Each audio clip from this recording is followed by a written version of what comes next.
They say rejection is the cruelest weapon a powerful man can wield.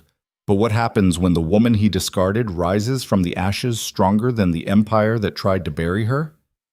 This is the story of Lyanna Vey, the Luna Queen who was meant to rule beside the most feared Alpha King in history until he destroyed her in front of the entire kingdom. What follows is a tale of vengeance, power, and the terrible price of pride. Stay with me until the end of this journey, because what she becomes will rewrite everything you thought you knew about survival and strength. Hit that like button and drop your city in the comments so I know my tribe is watching. The first time Lyanna Vey saw the Iron Palace, she thought it looked like a monument built by men who worshipped death more than they feared it. Black stone towers clawed at a sky choked with ash-colored clouds that never seemed to move. Blood-red banners snapped in the frozen wind above battlements where guards stood motionless as gargoyles, their armor reflecting firelight from braziers that burned day and night. The walls were not just stone. They were carved with the skulls of conquered enemies, thousands of them, their empty eye sockets staring down at anyone foolish enough to approach. This was the heart of Nocturne, the empire built on dominance and watered with blood. Lyanna sat in the last carriage of a procession that had traveled 8 days from the northern border. Her thin dress did nothing against the cold seeping through the wooden walls. Her hands were clasped tight in her lap, fingers white-knuckled and trembling. Not from the temperature, though winter here bit harder than anything she knew from home, from the weight of what was about to happen. The crescent mark beneath her collarbone burned like someone had pressed hot iron against her skin. She had lived 22 years in poverty beyond the northern borders, raised by a grandmother who told stories about ancient wolf queens and sacred bonds written in starlight before the world turned cruel. Lyanna thought they were fairy tales, the kind of thing you tell children to help them sleep through winters when food runs out and the wolves howl too close to the village walls, and morning sometimes brings news that someone did not make it through the night. Then the mark appeared 3 months ago. She woke one morning with her chest burning, stumbled to the cracked mirror in their one-room cottage, and saw it. A silver crescent moon etched into her skin just below her throat, glowing faint gold whenever her heartbeat spiked. The edges were perfect, too perfect to be a scar or birthmark. It looked like something branded onto her by hands that did not belong to this world. The village elders saw it and went silent. The old women crossed themselves and whispered prayers in languages Lyanna did not recognize. Her grandmother cried for the first time in Lyanna's memory, great racking sobs that shook her frail body. Because the mark only appeared on one woman in a generation, the woman destined to become Luna Queen. The woman fated to stand beside the Alpha King and balance his darkness with her light. Lyanna had laughed when they told her, laughed until her grandmother slapped her hard enough to split her lip. "This is not a blessing," her grandmother said, gripping Lyanna's shoulders with hands that trembled. "This is a death sentence. The Alpha King stopped honoring the Moonbond generations ago. They take what they want and destroy what they cannot control. If you go to that palace, you will not come back." But Lyanna had no choice. The royal decree arrived 2 weeks after the mark appeared. A scroll sealed with black wax and delivered by soldiers who did not ask permission before searching their cottage. The message was simple. Any woman bearing the crescent mark must present herself to the Alpha King within 30 days or her entire village would burn. So here she was, riding toward a palace that looked like it ate hope for breakfast. The carriage lurched to a stop. Lyanna could hear boots crunching on gravel outside, voices barking orders in the clipped military dialect of the capital. Her breath came shallow and fast. She pressed one hand against her chest, feeling the mark pulse beneath her dress like a second heartbeat. The door swung open. Cold air rushed in, carrying the smell of wood smoke and old blood and something else underneath. Something that smelled like fear. A palace steward stood waiting, his face carved from contempt. He was maybe 50, with iron-gray hair pulled back tight and eyes like chips of dirty ice. He looked at Lyanna the way someone looks at livestock being delivered to market, assessing value, finding it lacking. "Get out," he said. "The court is waiting, and the Alpha King does not appreciate delays." Lyanna climbed down on shaking legs. The courtyard stretched before her like an execution ground. Hundreds of nobles lined the pathway to the palace entrance, their fur-lined cloaks and jeweled fingers glittering in the pale winter light. They stared at her with expressions ranging from curiosity to disgust to something worse. Hunger. Like they were waiting to watch something break. She could hear them whispering, "That is her? That is the girl with the mark? Look at her dress. She looks like a kitchen servant who wandered into the wrong room. Gods, smell that? She brought the stink of the border villages with her. Someone should have bathed her before bringing her to court. I heard she was raised by wolves. No, raised by peasants. Same thing. Lyanna kept her eyes fixed straight ahead.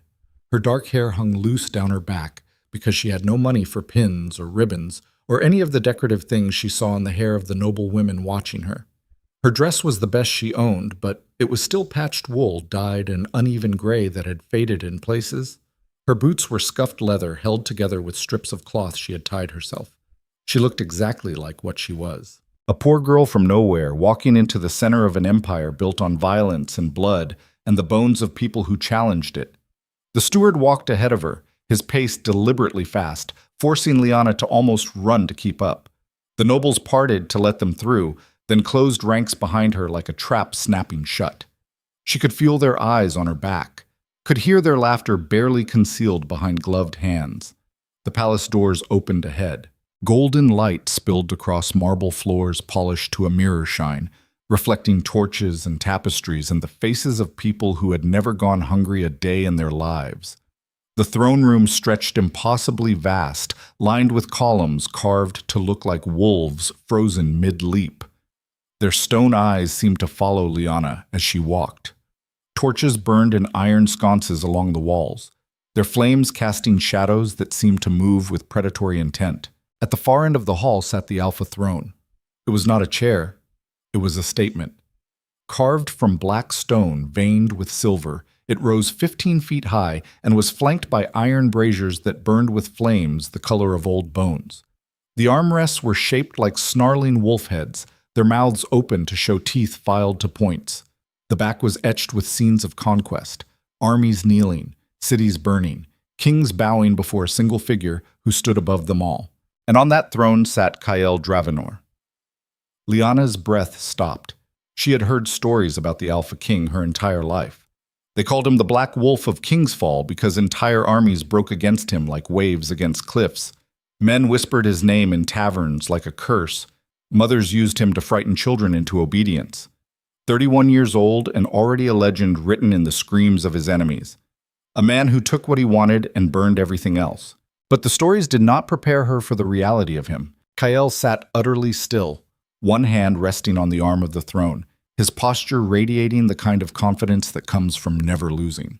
He was built like violence, given human form. Broad shoulders beneath black armor etched with silver wolf designs that caught the torchlight. Arms corded with muscle visible even through the leather and steel. His face was brutal in its beauty, all sharp angles and hard lines, with a jaw that looked carved from granite and cheekbones that could cut glass. But his eyes were what made Lyanna's stomach drop. Storm gray, cold as winter skies. Eyes that had watched men die and felt nothing. Those eyes locked onto Lyanna the moment she entered the hall. The impact felt physical, like being seen and weighed and judged and found wanting in the span of a single heartbeat. The steward pushed Lyanna forward. She walked down the center aisle between rows of nobles who watched her like predators sizing up prey. Her footsteps echoed too loud against the marble. Each step brought her closer to the throne, closer to the man who was supposed to be her destined mate, closer to a fate she did not choose and could not escape. She tried to keep her breathing steady, tried to remember what her grandmother told her before she left. Do not show weakness. Do not show fear. These people feed on it like wolves on wounded deer. But Lyanna was terrified. The sacred flames surrounding the throne suddenly roared to life. The entire court gasped. Golden fire erupted from the iron braziers positioned around the dais, flames climbing 10 feet high and blazing with a light that turned the whole throne room the color of molten gold. The heat washed across the hall in waves, so intense that nobles in the front rows stepped back, hands raised to shield their faces. The mark on Lyanna's chest ignited. She stumbled, one hand flying to her collarbone as pain and power surged through her body. The silver crescent beneath her skin glowed so bright it showed through the fabric of her dress, pulsing in rhythm with her heartbeat. She could feel something ancient stirring in her blood, something that recognized the man on the throne. The moon bond. The sacred connection between Alpha and Luna. The gods themselves declaring her the true queen. For one fragile moment, Lyanna let herself believe the stories her grandmother told were real.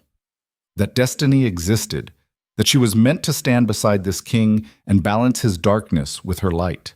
That maybe, despite everything, there was a reason she was born into poverty and marked by forces she did not understand. Then Kael spoke. His voice cut across the throne room like a blade through silk. "Extinguish those flames!" The command was flat, emotionless, like he was ordering servants to clean up a spill. The braziers died instantly, plunging the hall back into shadow, broken only by torchlight. The mark on Lyanna's chest faded to a dull ache. She stood frozen in the center of the room, confusion crashing over her in cold waves. What just happened? The court went deadly silent, hundreds of nobles watching, waiting. Kael leaned forward on his throne, his storm-gray eyes fixing on Lyanna with an expression that made her stomach drop. "You are the girl they claim bears the crescent mark," he said. His tone suggested he already knew the answer and found it disappointing. Lyanna forced herself to speak. Her voice came out smaller than she wanted. "Yes, Your Majesty. Show me." She hesitated. Every instinct screamed at her to run, but there was nowhere to go. The nobles surrounded her on all sides, their faces eager with the kind of anticipation people get before watching something break. The guards stood at every exit, hands resting on sword hilts. Lyanna's hand shook as she pulled down the collar of her dress just enough to reveal the mark. The silver crescent glowed faint against her pale skin, proof of what she was supposed to become. Kael stared at it for a long moment. Then he laughed. It was not a pleasant sound. It was the laugh of a man who just heard a joke at someone else's expense and found it mildly amusing. Short, sharp, cruel. The court erupted into nervous laughter with him. Nobles who moments before had gasped at the sacred flames now tittered behind their hands, their eyes gleaming with malice. The sound filled the throne room, bouncing off marble and stone until it felt like the walls themselves were mocking her. Lyanna felt her face burn. She pulled her dress back up, her hands trembling harder now. Kael stood. The movement silenced the room instantly. He descended the steps of the dais with slow, deliberate precision. Each footfall echoed like a judge approaching the condemned. He was massive up close, easily a foot taller than Lyanna, radiating the kind of power that comes from a lifetime of violence successfully applied. He stopped directly in front of her, close enough that she could smell leather and smoke and steel and something darker underneath, something that smelled like battlefields. Lyanna forced herself to meet his eyes. That was a mistake, because what she saw there was worse than hatred. It was indifference. "You expect me to believe," Kael said quietly, "that the gods chose a weak-blooded village girl to stand beside me as Luna Queen." His voice was soft, but every word landed like a punch. The court leaned in, eager to hear every syllable of her humiliation. Lyanna opened her mouth, but no sound came out. What could she say? That she did not ask for this? That she would give anything to be back in her village, poor but safe? That she was just as confused as he was? None of it mattered. Kael circled her slowly, the way a wolf circles wounded prey. "Look at you," he continued. "No training, no bloodline worth mentioning, no strength I can see. You cannot fight, you cannot lead, you probably cannot even read." He was wrong about that last part, but Lyanna did not correct him. "You smell like dirt beneath cheap perfume," Kael said. "You stand like a servant, you dress like a beggar, and you dare enter my court claiming the gods chose you to be my equal?" The court laughed again, louder this time, emboldened by their king's cruelty. Lyanna felt tears burning behind her eyes, but she refused to let them fall. Her grandmother's words echoed in her mind. "Do not show weakness." But she was drowning in it. Kael stopped in front of her again. This time he reached out and gripped her chin, forcing her head up so she had no choice but to look at him. His touch was not gentle. His fingers dug into her skin hard enough to bruise. "I have spent my entire life building this empire," he said. "I have crushed rebellions that would have destroyed weaker kings. I have led armies through territory where other men feared to send scouts. I have turned Nocturne into the most powerful kingdom on this continent. My enemies kneel or they die. My allies prosper or they fall."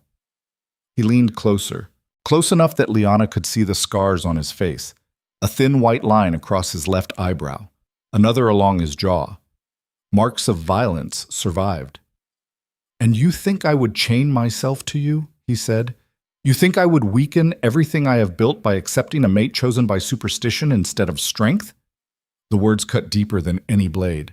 Lyanna finally found her voice. It came out as a whisper. "The bond," she said. "The gods chose—" "The gods," Kael interrupted, "can burn along with their bond." He released her chin and stepped back. The entire throne room seemed to hold its breath. Kael turned to face the assembled court, his voice rising to fill the hall. "I, Kael Dravenor, Alpha King of Nocturne, reject this bond. I reject this girl. I would rather burn this kingdom to ash than weaken it by accepting a mate chosen by old superstitions instead of proven strength." The words crashed over Lyanna like ice water. She could not breathe, could not think. The mark on her chest flared once, bright and agonizing, then went dark. The bond severed. It felt like something vital tearing inside her chest, like roots being ripped from soil, like every good thing she ever hoped for dying all at once. Lyanna gasped and doubled over, one hand pressed against her sternum where pain bloomed hot and terrible. Her knees buckled. She would have fallen if not for the guard who grabbed her arm, but Kael was not done. He gestured to the guards stationed along the walls. "Remove the ceremonial silver. She does not deserve to wear it." The guards moved fast.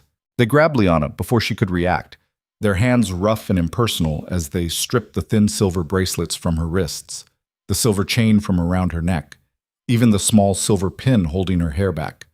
They moved with the efficiency of men who had done this kind of thing before, men who knew how to humiliate without leaving visible marks. The nobles watched with expressions ranging from pity to amusement to satisfaction. No one intervened. No one spoke in her defense. Not a single voice rose to question their king. Then a woman descended from the shadows beside the throne. Lady Lyanna Vey moved like smoke-given form, all grace and lethal beauty. She wore black silk that clung to curves designed to drive men mad, her dark hair braided with rubies that caught the torchlight like drops of blood. Her eyes were the color of emeralds and just as cold, just as hard. She stopped beside Kael and placed one hand on his arm, a claiming gesture, a declaration.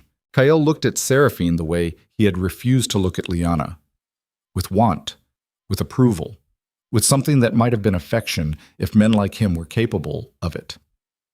"This," Kael announced to the court, "is the woman who will stand beside me as Luna Queen, Lady Lyanna Vey, born from the noblest bloodline in the Empire, trained since childhood in strategy and combat, beautiful, deadly, intelligent, everything a true queen should be." Seraphine smiled. It was the smile of the woman who just won something she fought hard to claim. The court erupted in applause. Genuine this time. They approved of this choice. This made sense to them. Lyanna could not stop staring, could not process what was happening. Because the man destined to be her mate, the man chosen for her by forces older than kingdoms, had just publicly rejected her in front of the entire empire, and chosen another woman before her eyes. The Queen Mother appeared at the edge of the dais. She was ancient and cruel, her face a roadmap of aristocratic disdain earned through decades of wielding power without mercy. She looked at Lyanna with open disgust. Then she spat. The saliva landed on Lyanna's worn boots. "You are an insult to this court," the Queen Mother said. Her voice was thin and sharp as a needle. "An insult to the throne. An insult to everything we have built. Take her out of my sight before I have her flogged for the presumption of standing in the presence of her betters." The guards seized Lyanna's arms. She did not resist. There was no point. They dragged her backward through the throne room while the court whispered and laughed and turned away, already forgetting her. The palace doors slammed shut behind her with a sound like a tomb ceiling. Outside, the cold hit her like a fist. Snow was falling now, thick flakes that stuck to her hair and dress. The guards hauled Lyanna across the courtyard and threw her into a wagon already hitched to horses stamping in the cold. She landed hard on wooden boards that smelled like livestock and old hay and something worse underneath. Before she could get up, the wagon lurched forward. Lyanna scrambled to her knees and looked back at the palace. Kael stood at one of the high windows, a dark silhouette against golden light, watching her leave. His expression was unreadable from this distance. Then he turned away, dismissed her as easily as he rejected her. The palace disappeared behind hills and frozen trees as the wagon rattled north. Lyanna sat alone in the back, her body shaking from cold and shock and something deeper that had no name. The pain in her chest had not faded. If anything, it was getting worse, like the severed bond was trying to reconnect and failing, over and over, each attempt tearing the wound open again. The driver said nothing. The guards riding alongside said nothing. They were not taking her home. Lyanna knew that with absolute certainty. They were taking her somewhere to die. Hours passed.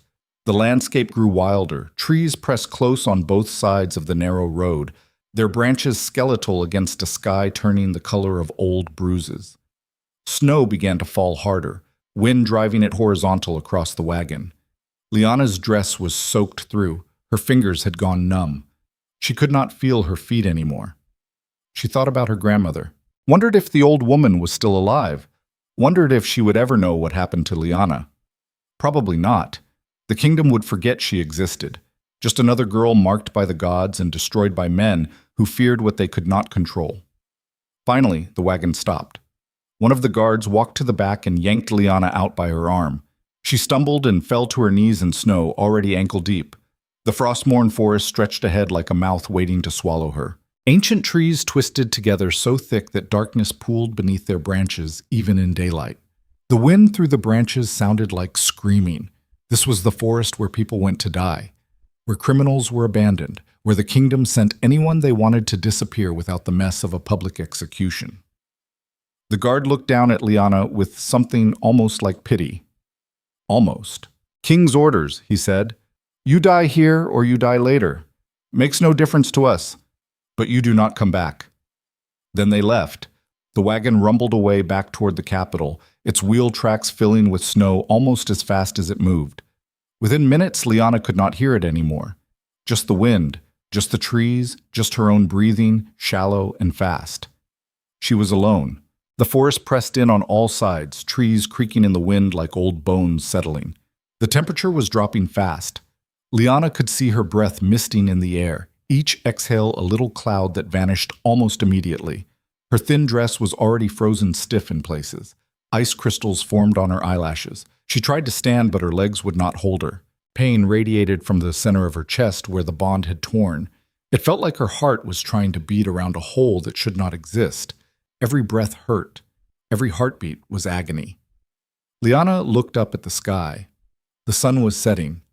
Night was coming, and with it, cold that would kill her long before morning. She started to laugh. It came out broken and hysterical, because she was going to die in a frozen forest after being rejected by the man fate chose for her. The gods had marked her as a queen, and she was going to freeze to death in the snow like a discarded animal. 22 years of life amounting to nothing, not even a grave, just bones the wolves would scatter come spring. The laughter turned to sobs. Lyanna pressed both hands against the ground, her fingers digging into snow so cold it burned. Tears froze on her cheeks almost as fast as they fell. She wanted to scream, wanted to rage against the unfairness of it all, but she was too tired, too broken, too cold. So she just knelt there in the snow and waited to die. That was when the forest changed.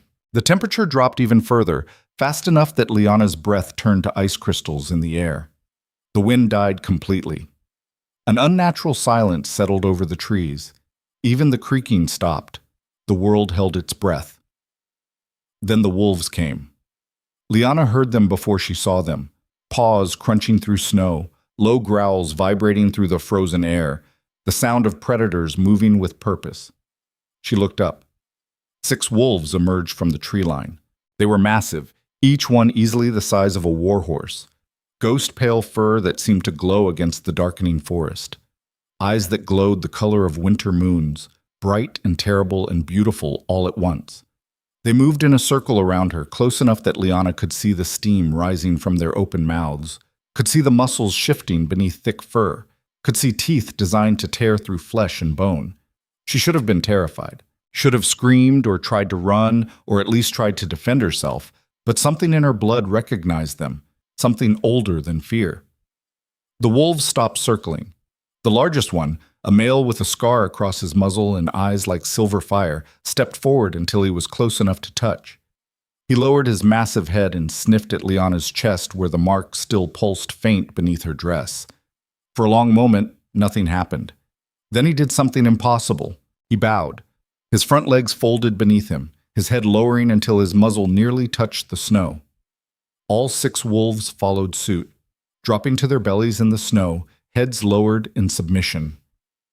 To her, Lyanna stared at them, her mind struggling to process what was happening. This was not possible. Wolves did not bow. Wolves were predators, not subjects. The blood moon overhead suddenly blazed brighter. Crimson light flooded the forest, turning the snow the color of fresh spilled blood. And something inside Lyanna broke open. It started as heat, a warmth spreading from the center of her chest, from the mark that Kael had rejected, from the bond that should have made her a queen. The warmth turned to fire, golden fire that erupted from her veins and exploded outward in a shockwave of light and power that turned night into day.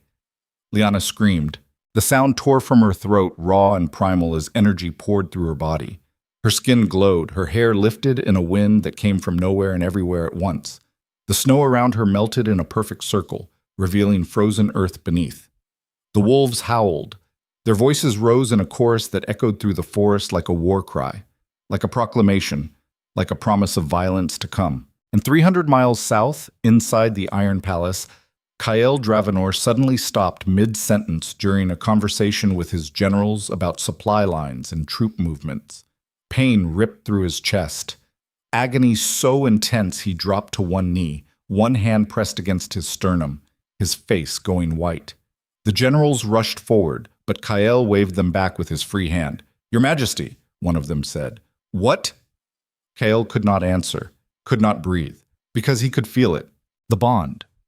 The bond he thought he severed. It was not gone. It was awakening, and on the other end of it, the woman he rejected was becoming something far more dangerous than a Luna Queen. She was becoming the thing every Alpha King feared most, a woman with nothing left to lose and power enough to burn kingdoms. Kael looked toward the north, his storm-gray eyes wide with something he had not felt since he was a child watching his father die on a battlefield. Fear. In the Frostmourne Forest, Lyanna rose to her feet. The golden fire faded, but the power remained, humming through her blood like a second pulse, like something that had always been there waiting for permission to surface. The wolves stood with her, their glowing eyes fixed on her face. She could feel them in her mind now. A connection deeper than words. They were hers. The forest was hers. The night itself seemed to bend toward her, waiting for commands. Lyanna looked down at her hands. They were steady. No more trembling. No more fear. Just power. Raw and terrible and hers. She turned toward the south, toward the distant lights of the capital barely visible through the trees. Toward the palace where Kael sat on his throne beside a woman who was not his true mate. And for the first time since the rejection, Lyanna smiled. It was not a kind smile. It was not the smile of a girl who wanted to be saved. It was the smile of a woman who just discovered she did not need a king to become a queen. She just needed rage, and she had plenty of that. The power did not fade. That was the first thing Lyanna understood as dawn broke over the Frostmourne Forest. The golden fire had retreated back beneath her skin, but she could feel it there, coiled and waiting. Like a weapon she had carried her whole life without knowing it existed. The wolves stayed close. They had not left her side through the long night. The scarred male she was already thinking of as her lieutenant lay at her feet, his massive body radiating warmth. The others formed a protective circle, their glowing eyes scanning the tree line for threats that never came. Because nothing in this forest was foolish enough to approach her now. Lyanna looked down at her hands. The skin was unmarked, but she could see light pulsing faint beneath the surface, following her veins, moving in rhythm with her heartbeat. She flexed her fingers and felt power respond, eager and dangerous. She should have been afraid of it, should have been terrified of what she had become. But fear had burned away with everything else in the palace throne room.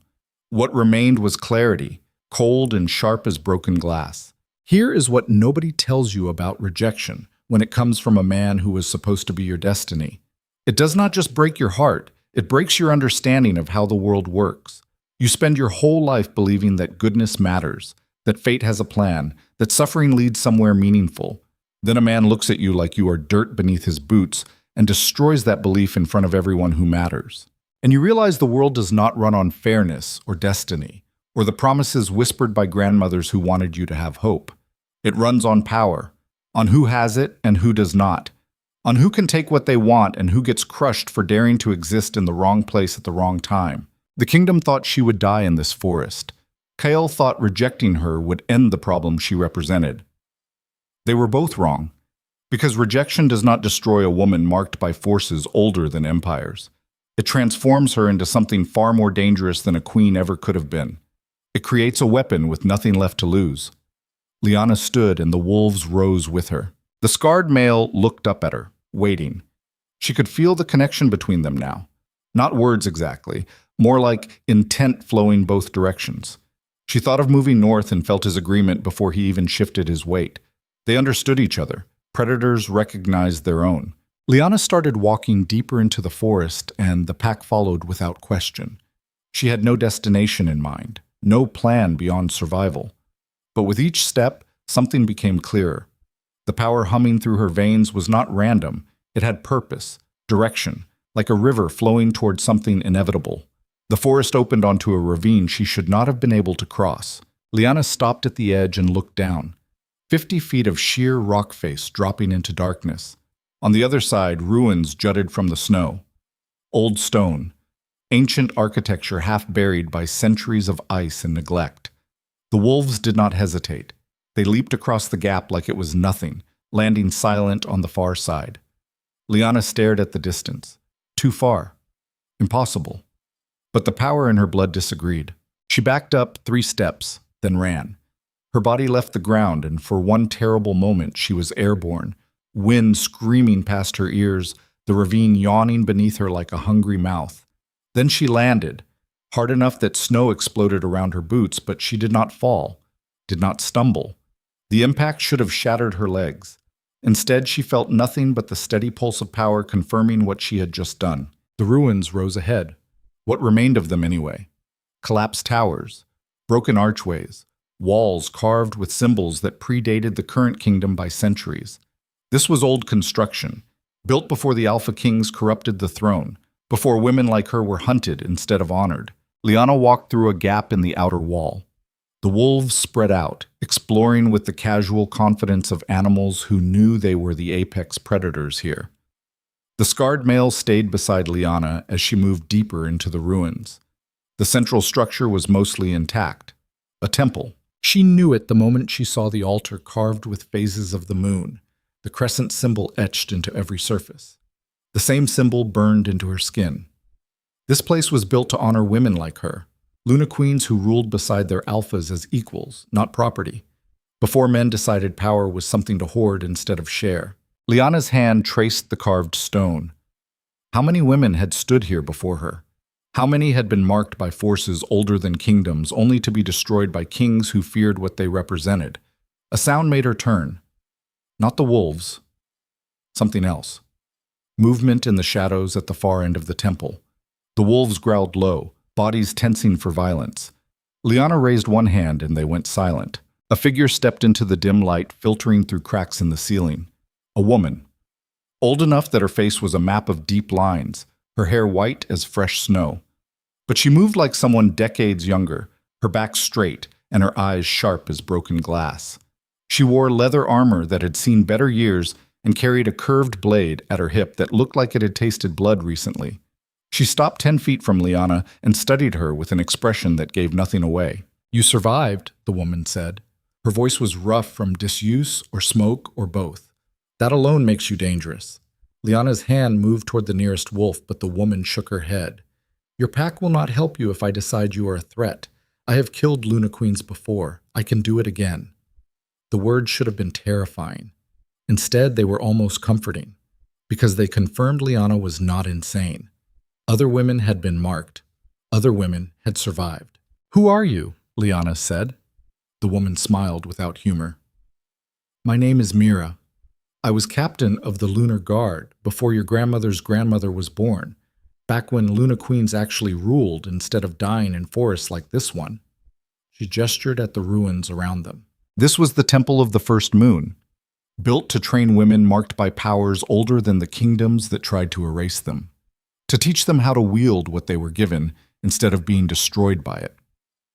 The Alpha Kings burned most of these places to the ground 300 years ago.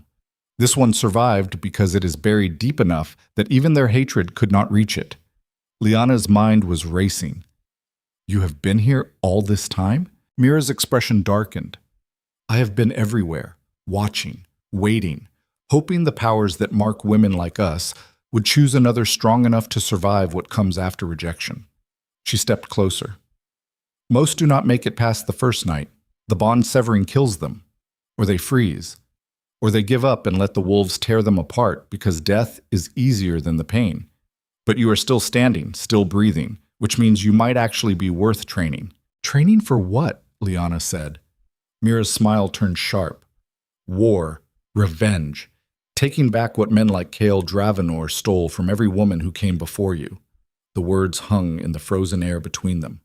Lyanna thought about the throne room, about Kael's cold eyes and colder words, about the court laughing while she was stripped of silver and dignity, about being thrown into a forest to die because she represented something the kingdom could not control. Yes, Lyanna said. Mira nodded like she expected nothing less. Then we start now, because sentiment and rage will only carry you so far. If you want to destroy an empire, you need skill to match your anger. She drew her blade in one smooth motion. Defend yourself. Mira attacked before Lyanna could process the command. The older woman moved like water, fast and fluid and utterly without mercy. Her blade came in low, aiming for Lyanna's side. Lyanna threw herself backward and felt the edge whisper past her ribs close enough to part fabric. The wolves snarled and started forward. No, Lyanna shouted. They stopped, but she could feel their fury vibrating through the connection. Mira did not give her time to recover. She pressed the attack, blade moving in patterns Lyanna could not predict. Cut, slash, thrust, each one designed to kill or maim. Lyanna dodged and stumbled and fell and rolled through snow that was already stained red from a cut across her shoulder she had not even felt land. You fight like a victim, Mira said. All defense and no bite. She kicked at Lyanna's legs out from under her. Lyanna hit the ground hard enough to knock the air from her lungs. Mira's blade stopped an inch from her throat. Dead, Mira said. Again. She stepped back and gestured for Lyanna to rise. They went again, and again, and again. Each time ending with Lyanna bleeding in the snow and Mira standing over her with the same expression of disappointed patience.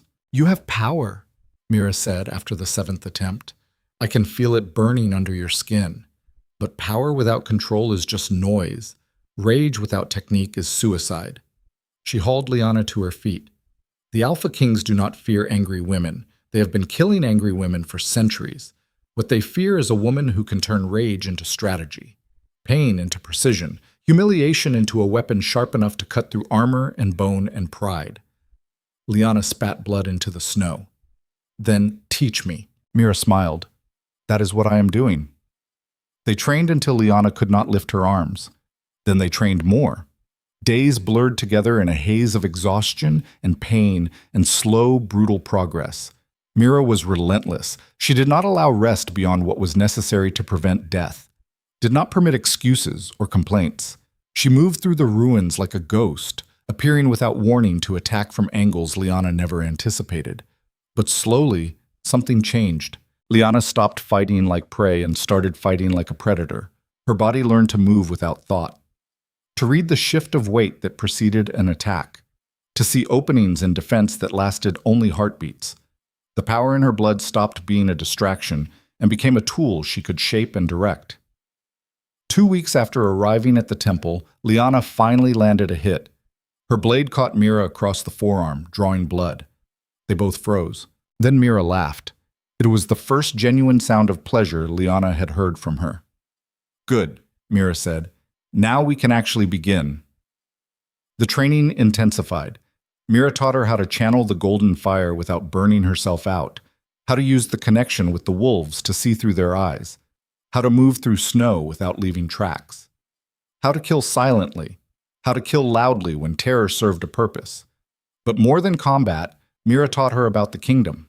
They sat in the temple at night with a fire burning in the old hearth, and Mira told stories that never made it into the histories Lyanna grew up hearing, about Luna queens who were executed for refusing to submit, about bloodlines hunted to extinction because they threatened alpha supremacy, about the mate bond itself, which was never meant to chain women to men, but to create balance between equals. The Alpha Kings twisted everything, Mira said one night.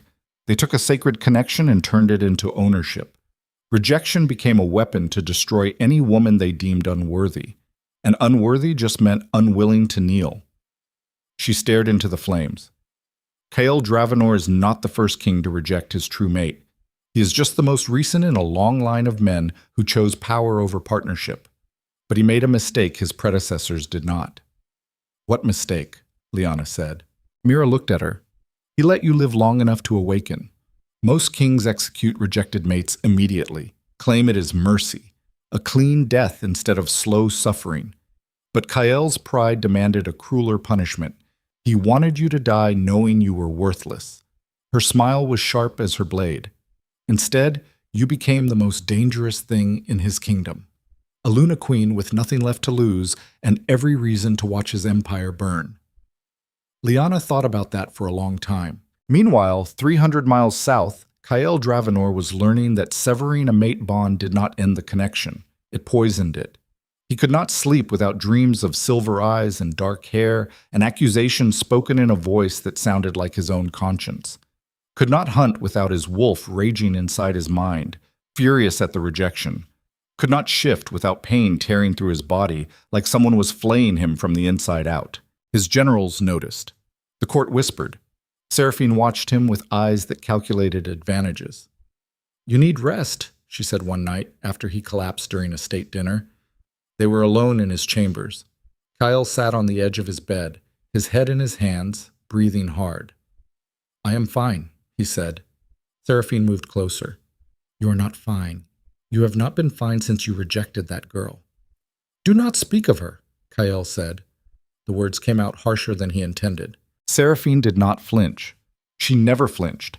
That was part of why he chose her. She was hard where Lyanna had been soft. Strategic where Lyanna had been naive. Everything a queen should be according to the laws his father taught him and his father's father before that. But she was not his mate, and his body knew it. Here is something powerful men refuse to understand until it destroys them. The instinct to possess is not the same as the instinct to protect. An alpha who sees his mate as property will treat her like a sword or a piece of land. Something to own, something to control, something to discard when it fails to meet expectations. But the bond does not care about expectations or pride or the political calculations that guide kingdoms. It cares about balance, about two halves recognizing each other. And when you reject that recognition because it threatens your control, the bond does not disappear. It turns inward. It becomes a parasite feeding on everything that makes you strong until there is nothing left but the hollow shell of a king who chose power over the one thing that could have saved him from himself. Kael was learning this lesson too late. "The bond you severed is killing you," Seraphine said. She spoke clinically, like discussing a wound that needed treatment. Every shifter knows what happens when an alpha rejects his true mate. The connection does not disappear. It festers. The longer you ignore it, the weaker you become. Kael looked up at her.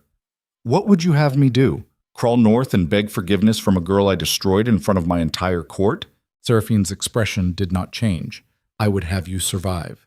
Your pride is impressive, but it will not keep you alive if the bond kills you before you produce an heir." There it was. The real concern. Not his pain, not his deteriorating condition. The succession. Kael stood and walked to the window. Below, the capital spread out in all directions, lights burning against the darkness, smoke rising from 10,000 fires. His empire, built through violence and maintained through strength.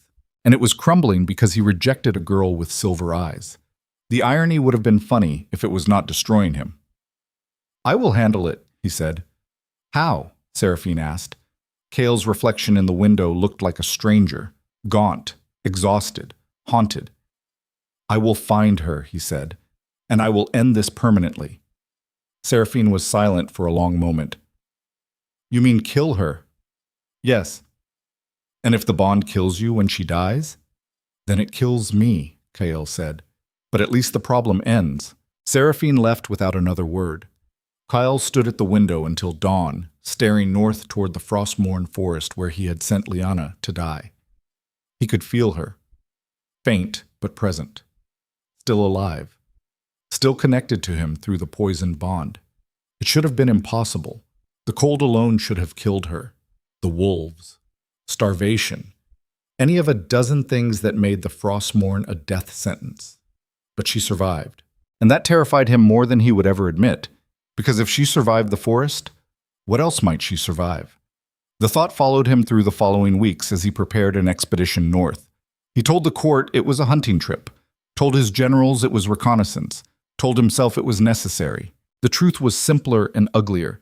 He needed to see her, needed to confirm she was real and not some phantom his guilty conscience invented, needed to understand how a girl from nowhere was still alive when the entire kingdom conspired to kill her. Kael took 20 of his best soldiers north on the first clear day after the worst storms passed. They rode hard, covering ground quickly. The Frostmourne Forest rose ahead like a wall of skeletal trees and deep shadows. His men grew nervous as they approached. Everyone knew the stories. Criminals sent into those trees never returned. Entire patrols disappeared without trace. But Kael was not afraid of forests. He was afraid of what he might find inside them. They entered at dawn. The trees swallowed them immediately. Sounds from outside faded to nothing. The horses grew skittish, their ears flat against their skulls. The soldiers rode with hands on weapons, eyes scanning shadows that seemed to move with predatory intent. 2 hours in, they found the first body. A merchant caravan guard, judging by the armor. Dead maybe 3 days. His throat had been torn out by something with jaws strong enough to crush windpipes. The snow around him was stained red in patterns that suggested he tried to run before whatever killed him brought him down. One of Kael's soldiers dismounted to examine the corpse. "Wolves," he said, "but bigger than any I have seen." They found 4 more bodies within the hour, all killed the same way, all stripped of valuables, all arranged in positions that suggested they died terrified. This was not random predation. This was hunting, organized and deliberate. Kael's wolf stirred uneasily inside his mind. "They should turn back," one of his lieutenants said quietly. "This forest is cursed." Kael ignored him, because he could feel her now, closer than before, the bond pulling him forward like a chain he could not break. They found the ruins at sunset. The Temple of the First Moon rose from snow and shadow, its broken towers stark against the dying light. Kael recognized the architecture. Pre-kingdom construction, built during the age when Luna Queens ruled beside their alphas instead of beneath them. He had ordered places like this destroyed throughout his reign. Apparently he missed one. Kael dismounted and approached on foot. His soldiers fanned out behind him, nervous energy radiating from every movement. The ruins felt wrong, too quiet, like the forest itself was holding its breath.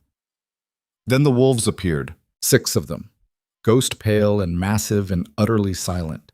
They emerged from the ruins like smoke given form, their glowing eyes fixed on Kael and his men with predatory focus. The scarred male stepped forward, lips pulling back to reveal teeth designed to tear through armor. The soldiers raised weapons, but Kael held up one hand. "Wait," he said, because he could feel her now. Right ahead, close enough to touch. Lyanna stepped out from behind a collapsed wall. Kael's breath stopped. This was not the girl he rejected. That girl had been small and frightened and soft. She wore poverty like a stain and carried herself like someone apologizing for existing. The woman standing before him now was something else entirely. She wore leather armor that fit like it was made for her. Her dark hair was pulled back from a face that had lost all softness. Her silver eyes burned with power barely contained beneath the surface. She moved like a weapon, controlled, precise, dangerous, and the wolves stood beside her like extensions of her will. "Hello, Kael," Lyanna said. Her voice was different too, colder, harder. The voice of someone who had died and come back as something that did not forgive. Kael's wolf went wild inside his mind. Recognition, need, rage at the rejection.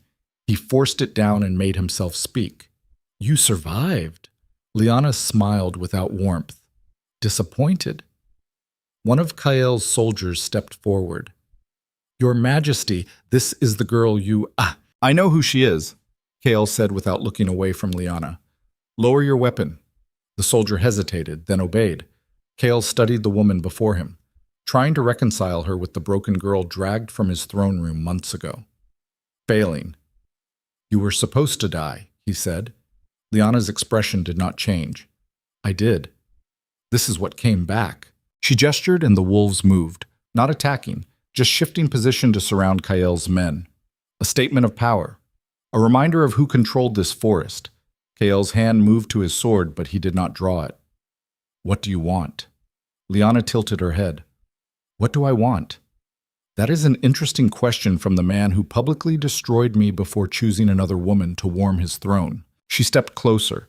The golden fire beneath her skin was visible now, pulsing in rhythm with her heartbeat. "I wanted to die in that palace," Lyanna said. "I wanted the humiliation to stop, the pain to end. I wanted to stop existing because existing hurt too much to bear." Another step. "But you sent me here instead, to this forest, to die slow and cold and alone." And something unexpected happened. She stopped directly in front of him, close enough that Kael could smell leather and snow and power. "I got angry," Lyanna said quietly, "and anger kept me alive long enough to discover I did not need you, did not need your kingdom, did not need anything except the will to survive and make you regret every word you spoke in that throne room." Her eyes burned into his. "So what do I want?" "I want you to understand what you created when you rejected me. I want you to feel the fear you made me feel. I want your empire to crumble the way you crumbled my life." Kael's wolf was howling now, demanding he acknowledge her, claim her, fix what he broke, but his pride would not bend. "You are threatening your king," he said. Lyanna laughed. It was the sound of something breaking. "You stopped being my king the moment you severed our bond," she said. "Now you are just a man who made an enemy he cannot kill without destroying himself." The truth of it hit like a blade between the ribs. Kael knew the laws, knew what happened when an alpha killed his true mate. The bond retaliated, death or madness, sometimes both. "We are not finished," he said. "No," Lyanna agreed. "We are just beginning." She stepped back and the wolves closed ranks around her. "Go back to your palace," she said. "Back to your false queen and your dying empire. And when it falls, remember you built the weapon that destroyed it." Then she disappeared into the ruins. The wolves followed, leaving Kael standing in snow that was already covering their tracks. His soldiers looked at him, waiting for orders, but Kael had none, because for the first time in his life he had no idea what to do about a threat he could not simply kill. They rode back to the capital in silence, and behind them, in the ruins of the Temple of the First Moon, Lyanna stood with Mira and watched them go. "You let him live," Mira said. Lyanna's expression was carved from stone. "Death is mercy. I want him to suffer first." Mira smiled. "Then your training is complete. Now we plan the real revenge." She led Lyanna deeper into the ruins where others waited in the shadows. More women, more survivors, the remains of the Lunar Guard and the Luna Queens who refused to die when their kingdoms tried to erase them. Lyanna looked at them and understood. She was not alone. She had never been alone. And together, they were going to burn Kael's empire to ash. The first strike came 3 weeks later. A noble caravan traveling the northern trade route disappeared overnight. 20 soldiers, 10 merchants, gone without trace. The only evidence left behind was a crescent symbol carved into a tree and tracks that led into the forest before vanishing. The second strike hit harder. A corrupt lord who taxed his villages into starvation was found hanging from his own castle walls. His throat torn out, his vault emptied, the gold distributed to the starving people he had bled for years. By the third strike, the kingdom had a name for the threat: the Moon Queen. Rumors spread like fire through dry grass. A woman cloaked in silver walking through flames untouched. Wolves with glowing eyes slaughtering soldiers beneath snowstorms. Golden light rising across battlefields moments before powerful men disappeared forever. The nobles grew nervous. The court whispered. And Kael sat on his throne beside Seraphine, feeling his empire fracture, while the bond in his chest twisted tighter. "Your Majesty," one of his generals said during a war council, "we need to send a full battalion north. This woman is—" "She is one girl," Seraphine interrupted. One rejected mate playing at Revolution. Send 50 men and end this? Kael said nothing, because he knew the truth they did not. Lyanna was not playing. She was hunting. And he was the prey. The battalion never returned. 50 of his best soldiers vanished into the Frostmourne Forest. The few survivors who crawled back told stories that made seasoned warriors pale. Wolves the size of horses. A woman who moved faster than arrows. Golden fire that burned through armor like parchment. One soldier, his mind broken by what he witnessed, kept repeating the same words. She is not human anymore. She is something else. Something we made. Kael stood at the window of his chambers and stared north. Seraphine entered without knocking. We need to discuss what happens when she comes for the capital. She will not come for the capital, Kael said. Not yet. How do you know? Because she wants me to suffer first, wants me to watch everything I built fall apart, wants me to understand what she felt when I destroyed her. He turned to look at Seraphine. She is not trying to kill me. She is trying to break me. Then what do we do? Seraphine asked.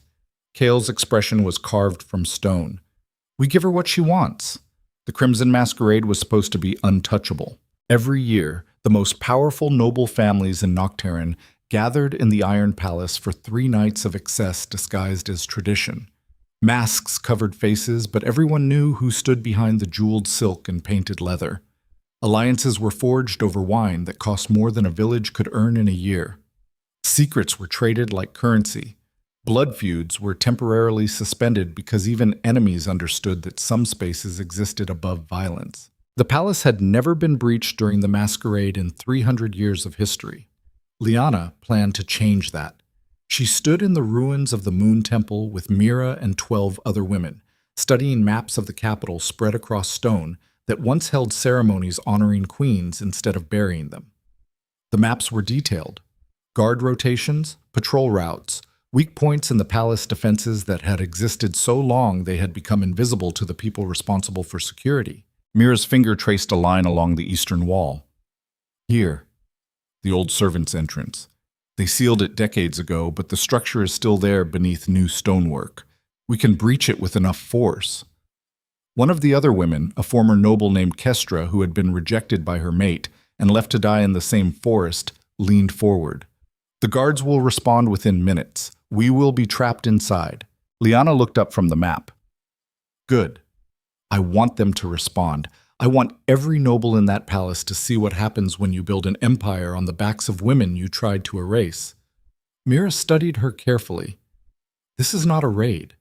This is a declaration of war. Once you strike the capital directly, there is no going back. Kael will hunt you with everything he has. Lyanna's expression did not change. Let him hunt. I am done hiding. The question is whether you understand what you are walking into, Mira said. The palace during masquerade is not just guards and soldiers. Every noble family will have their own security. Every alpha lord will be armed. You will be outnumbered 50 to 1. Lyanna smiled without warmth. Then we make sure each of us is worth 50 of them. They trained for 2 more weeks. Not just combat this time. Strategy. How to move through crowds without being noticed until the moment of attack. How to use panic as a weapon. How to identify targets worth killing versus targets worth terrifying. How to retreat through chaos without leaving anyone behind. The women who trained alongside Lyanna were not soft. They were survivors of the same system that tried to kill her. Rejected mates who refused to die. Daughters of Luna Queens hunted to extinction. Women who learned early that the world did not care about fairness or justice or the promises whispered by people who wanted them to have hope. They cared about revenge. And they were very good at it. The night before the strike, Lyanna could not sleep. She sat outside the temple with her wolves, staring up at a sky thick with stars. The scarred male lay with his head on her lap, his breathing slow and steady. The others formed a protective circle, their glowing eyes scanning darkness for threats that never came anymore. This forest belonged to them now. Mira emerged from the shadows and sat beside her without speaking. They stayed like that for a long time. 2 women who should not have survived. 2 weapons forged by rejection and sharpened by rage. Finally, Mira spoke. You know he will be there tomorrow night. Kael, Lyanna said. Not a question. Mira nodded. Every Alpha King attends the masquerade. It is expected. Tradition demands it. Lyanna's hand moved through the wolf's fur, her fingers tracing old scars. Good. You are not ready to face him, Mira said quietly. I faced him in this forest weeks ago. That was different. He was on your ground, surrounded by your pack. Tomorrow you will be in his palace, his territory, surrounded by people loyal to him. Lyanna looked at her. Are you trying to talk me out of this? Mira's expression was unreadable. I'm trying to make sure you understand the difference between revenge and suicide. One requires you to survive long enough to see your enemy broken. The other just requires anger. Which one am I choosing? Lyanna said. Mira stood and looked down at her. That is what tomorrow will tell us. Then she disappeared back into the temple, leaving Lyanna alone with the wolves and the weight of what was coming. The capital looked different at night. Lyanna watched from the tree line a mile outside the city walls as thousands of lights burned against the darkness. The Iron Palace sat at the center like a cancer, its black towers rising above everything else. She could see the glow from the great hall where the masquerade was already underway. Could hear music drifting faint across the distance. The women gathered around her were silent, faces painted with ash to blend with shadows, weapons hidden beneath cloaks that looked like they belonged to servants or merchants, or anyone else the nobles would not notice until it was too late. Lyanna wore silver armor beneath a black cloak. The crescent mark on her chest glowed faint through the leather. Her wolves waited deeper in the forest. They would not enter the city, too visible, too easy to track. This part she had to do without them. Mira stepped beside her. Last chance to reconsider. Lyanna did not look at her. I stopped reconsidering the night Kael threw me into this forest to die. Then let us make sure he regrets it. They moved through the city like ghosts. The streets were mostly empty. Everyone who mattered was at the palace. Everyone else was smart enough to stay indoors when the nobles gathered. History taught hard lessons about what happened to common people who got in the way of aristocratic excess. The old servants' entrance was exactly where Mira said it would be, hidden behind decades of ivy and new stonework that looked solid, but was really just a facade covering the original door. Lyanna placed both hands against the stone and felt the power in her blood respond. Golden fire erupted from her palms. The stonework melted like wax, revealing the iron door beneath. Kestra moved forward with tools designed to pick locks that had not been opened in decades. It took 3 minutes that felt like hours. Then the lock clicked. The door swung open on hinges that screamed from disuse. They were inside. The passage beyond was narrow and dark, and smelled like mold and old mistakes. Lyanna led them forward, with one hand trailing along the wall. They moved single file, weapons drawn, breathing controlled. Every sound felt too loud. Every heartbeat a countdown to discovery. The passage opened into the lower levels of the palace. Servants' quarters, storage rooms, the infrastructure that kept the empire running while the nobles pretended they built everything themselves. A few servants moved through the halls, carrying trays of food and wine toward the great hall. They did not look at Lyanna and her group. Looking at people above your station was a good way to lose privileges or worse. Lyanna pulled her hood lower and kept moving. They climbed a service staircase that wound up through the palace interior. Each level brought them closer to the great hall, closer to the music and laughter and the people who had watched her humiliation without lifting a finger to stop it.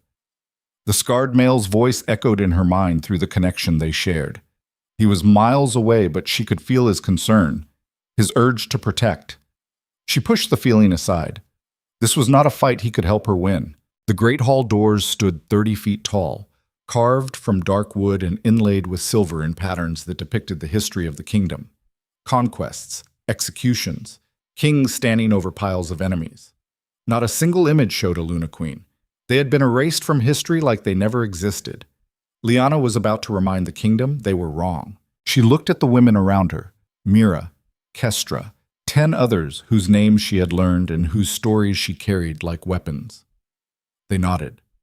Ready. Lyanna placed both hands against the doors. Golden fire exploded outward. The doors blew inward with a sound like thunder, the wood splintering and the silver melting, and the whole structure collapsing in flames. Music stopped. Conversation died. The ballroom went silent except for the crackling of burning wood. Lyanna stepped through the smoke into the great hall. Every eye turned toward her. Hundreds of nobles in masks and silk and jewelry that cost more than human lives stared at the woman who should have been dead, at the girl they watched get humiliated and dragged from the same palace months ago. But that girl was gone. The woman standing before them now wore silver armor that caught the firelight. Her dark hair was pulled back from a face that radiated power barely contained. The crescent mark glowed bright on her chest, and behind her stood 12 other women who moved like predators scenting blood. The ballroom erupted into chaos. Nobles screamed and ran for the exits. Guards rushed forward with weapons drawn. Alphas shifted into wolf form, their territorial instincts overriding common sense. Lyanna raised one hand. Golden fire streamed from her fingers and carved a line across the marble floor between her and the advancing guards. They stopped, eyes wide, faced with power they did not understand and could not fight.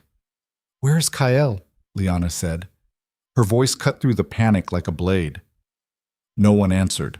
Lyanna's eyes scanned the crowd, looking for storm-gray eyes, looking for the man who destroyed her, looking for the king who thought rejection would end the problem she represented. Then she saw him. Kael stood at the far end of the hall beside his throne. Seraphine was at his side, her emerald eyes calculating even through the chaos. He wore black armor etched with silver wolves. No mask. He never wore a mask. Kings did not hide their faces. Their eyes met across the burning hall. For one terrible moment, the bond between them flared so bright it felt like the world was on fire. Recognition, need, rage, all of it crashing together in a connection that should have been severed but refused to die. Kael's expression was unreadable. Then he moved, not toward her, toward the throne. He sat like nothing was happening, like a woman he tried to kill was not standing in his palace, surrounded by the tools of his empire's destruction. "You came," he said. His voice carried across the hall without him raising it. Lyanna walked forward. The nobles parted before her like water before a ship. The women behind her fanned out, weapons ready, eyes tracking every guard and soldier who thought about interfering. "I told you we were not finished," Lyanna said. She stopped at the base of the dais, looking up at the man who was supposed to be her mate, the man who chose power over partnership, the man who thought he could discard her without consequence. "You rejected me before your kingdom," Lyanna said. "Now watch your kingdom reject you." She turned to face the assembled nobles. "How many of you watched him humiliate me? How many laughed? How many went home that night and slept easy, knowing the kingdom was safe from a girl who represented change you could not control?" Silence. Lyanna's smile was sharp enough to draw blood. "I want you to remember this moment. Remember that you built your empire on the backs of women you tried to erase.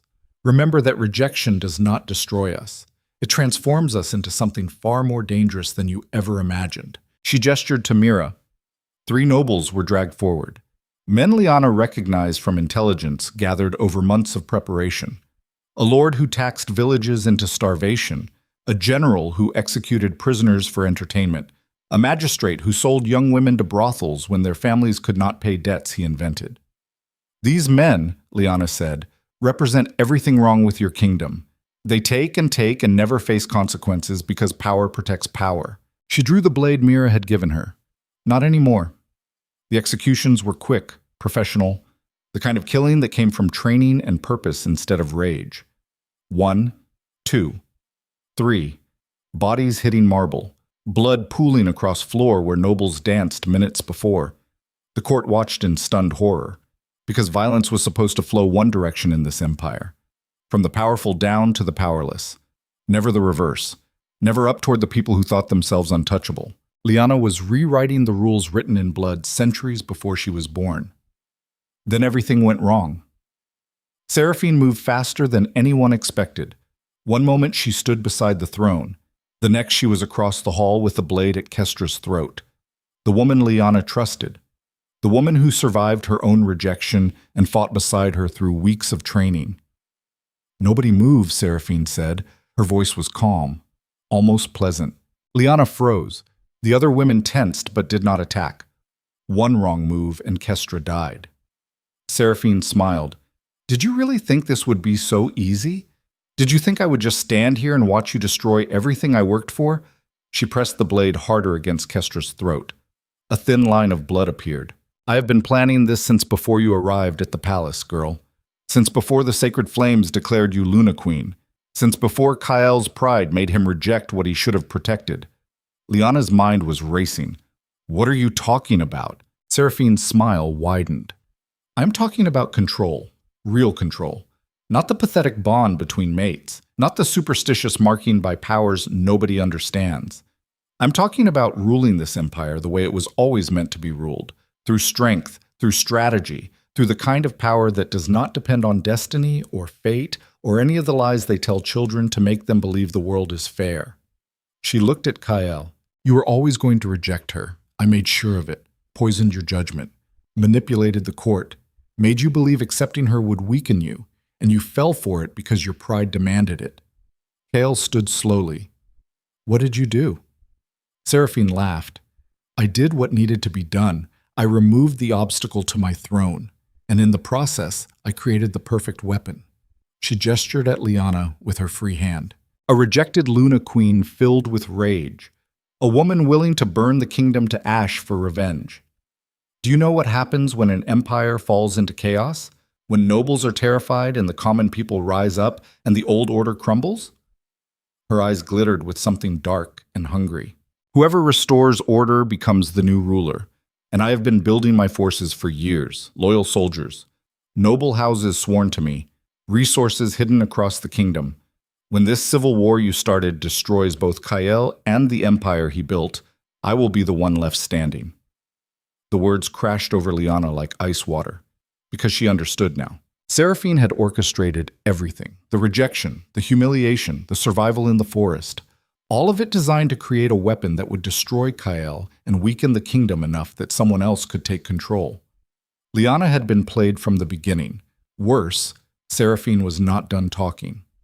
Do you want to know the best part? Seraphine said. Your family. Your grandmother who told you stories about Luna Queens. Your village that raised you. She leaned closer to Kestra, her voice dropping to something almost intimate. I had them killed years ago, before you ever showed the mark. Because I knew you would be chosen. The bloodline was too strong, so I made sure you would grow up in poverty and grief, made sure you would be easy to break when the time came. Lyanna's world tilted. Everything she thought she knew rearranged itself into a new pattern, a pattern where her suffering was not random, where her rejection was calculated, where every step of her journey had been guided by a woman who saw her as nothing more than a tool to grasp power. The golden fire beneath her skin blazed so hot the air around her shimmered. Seraphine saw it and smiled. There it is. The rage that makes you useful.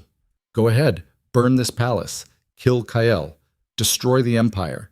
You will be doing exactly what I need. Lyanna looked at Kael.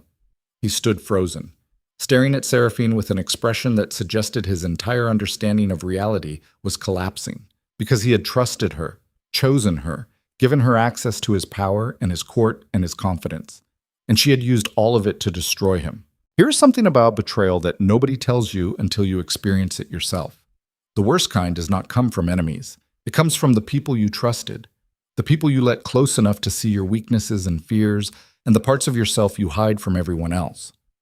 When those people turn that knowledge into a weapon, it does not just hurt. It fundamentally changes how you see the world. Because if someone you trusted that much can betray you, then trust itself becomes impossible. And a person who cannot trust is a person who cannot build anything lasting. They become isolated, paranoid, hollow, which is exactly what the betrayer wants. Not just to win, but to make sure you can never be whole enough to threaten them again. Kael was learning this lesson in real time. So was Lyanna. Mira's voice cut through the tension. Let her go, Seraphine. Seraphine looked at her and laughed. Or what? You will attack and I kill this woman? You will burn the palace and I escape in the chaos with everything I need? There is no move you can make that does not serve my purpose. She was right. Every path forward led to exactly what Seraphine wanted. Attack and Kestra died. Retreat and the strike failed. Kill Kael and the empire collapsed into civil war that Seraphine would use to seize power. Do nothing and Seraphine won by default. Lyanna had walked into a trap with no exits. The realization settled over her like snow, cold and heavy and suffocating. She had been so focused on revenge that she never stopped to ask who benefited from her rage. Never questioned why surviving the forest felt almost too easy. Never wondered why intelligence about noble movements came so readily. Never considered that someone might be feeding her exactly what she needed to become the weapon they required. Seraphine had played her like an instrument, and Lyanna had been too blinded by pain and anger to see it. Kael's voice broke the silence. "Release her." Seraphine looked at him. "Excuse me?" "Release the woman. Now. Why would I do that?" Kael descended from the dais. Each step was measured, controlled, but Lyanna could see the fury beneath the surface, could feel it through the bond they shared, because despite everything, despite the rejection and the suffering and the months of mutual destruction, they were still connected. And that connection was about to become the only weapon either of them had left. "Because if you kill her," Kael said quietly, "Lyanna will tear you apart, and I will let her." Seraphine's expression flickered, uncertainty replacing confidence for just a heartbeat. That was all the opening Kestra needed. She drove her elbow backward into Seraphine's ribs with force born from weeks of training and months of rage. Seraphine gasped, and her grip loosened just enough. Kestra twisted and dropped, rolling away as Seraphine's blade cut through empty air. Lyanna moved. Golden fire exploded from her hands and slammed into Seraphine, driving her backward across the marble. The noble woman hit a column hard enough to crack stone, her blade skittering away across the floor. Guards rushed forward, but Kael raised one hand and they stopped. Because what happened next was not their fight. Lyanna stalked towards Seraphine with murder in her eyes, and power crackling around her like a storm barely contained. Seraphine tried to stand, but her legs would not hold her. She slumped against the column, blood running from a cut on her temple. "You killed my family," Lyanna said. Seraphine smiled through the blood. "I killed a lot of families. You will need to be more specific." The golden fire blazed hotter. Lyanna's hand closed around Seraphine's throat, lifting her off the ground. The other woman's eyes went wide. For the first time, fear showed on her face. Real fear. The fear of someone who just realized they miscalculated. "I could kill you right now," Lyanna said quietly. "Burn you from the inside out. Make you feel every bit of pain you caused, every life you destroyed, every woman you erased." "Do it," Seraphine gasped. "Prove me right. Prove you are just a weapon." Lyanna's grip tightened. Then Kael spoke. "Do not." Lyanna looked at him without releasing Seraphine. "Why? Why should I show mercy to someone who orchestrated everything? Who manipulated you into rejecting me?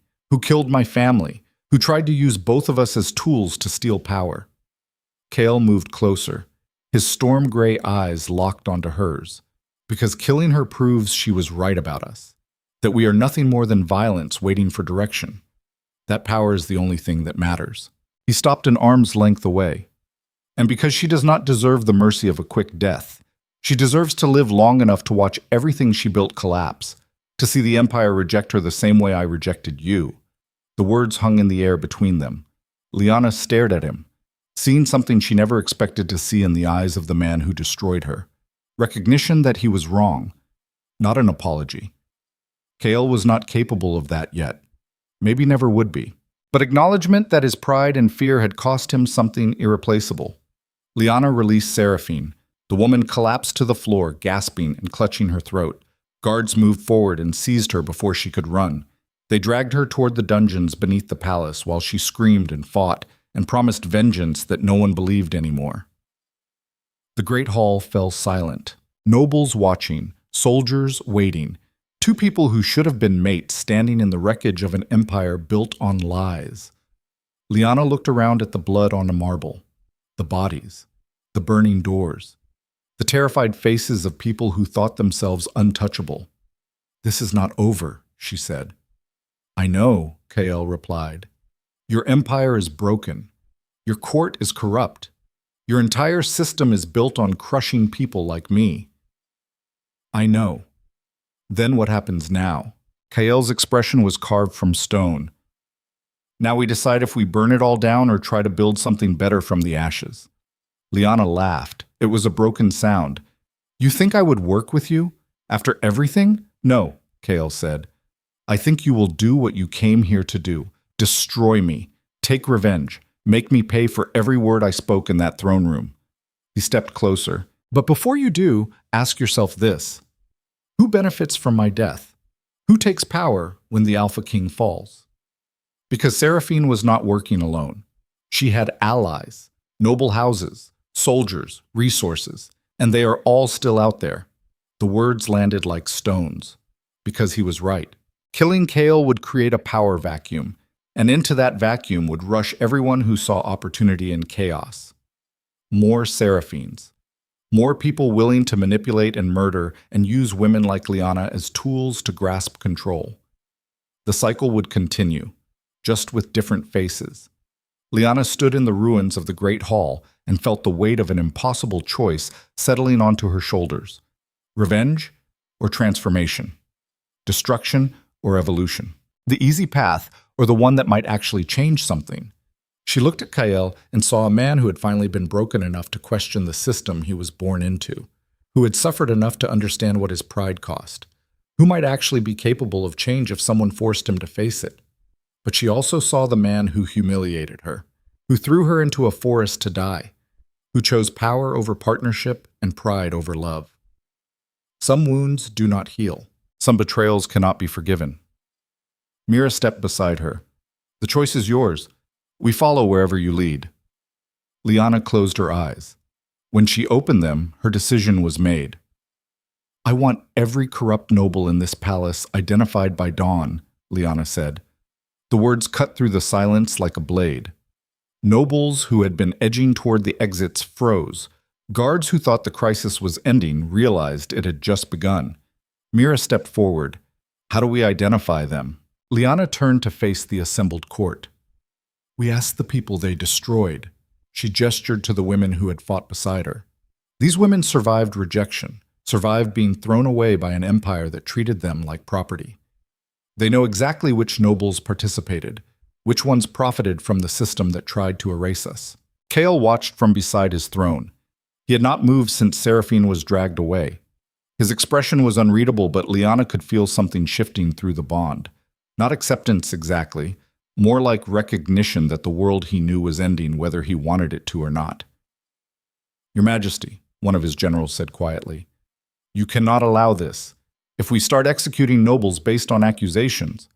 Kael's hand rose and the general went silent. Let her speak, Kael said. Lyanna looked at him, surprised despite herself. Because powerful men do not yield ground easily. They fight for every inch of control even when losing is inevitable. But Kael was standing there letting her dismantle his empire in front of everyone who mattered. Either he was playing a deeper game or something fundamental had shifted in him. She could not tell which. Lyanna turned back to the court. You have until sunrise to confess your crimes or present evidence of your innocence. Anyone who runs will be hunted. Anyone who lies will face worse than execution.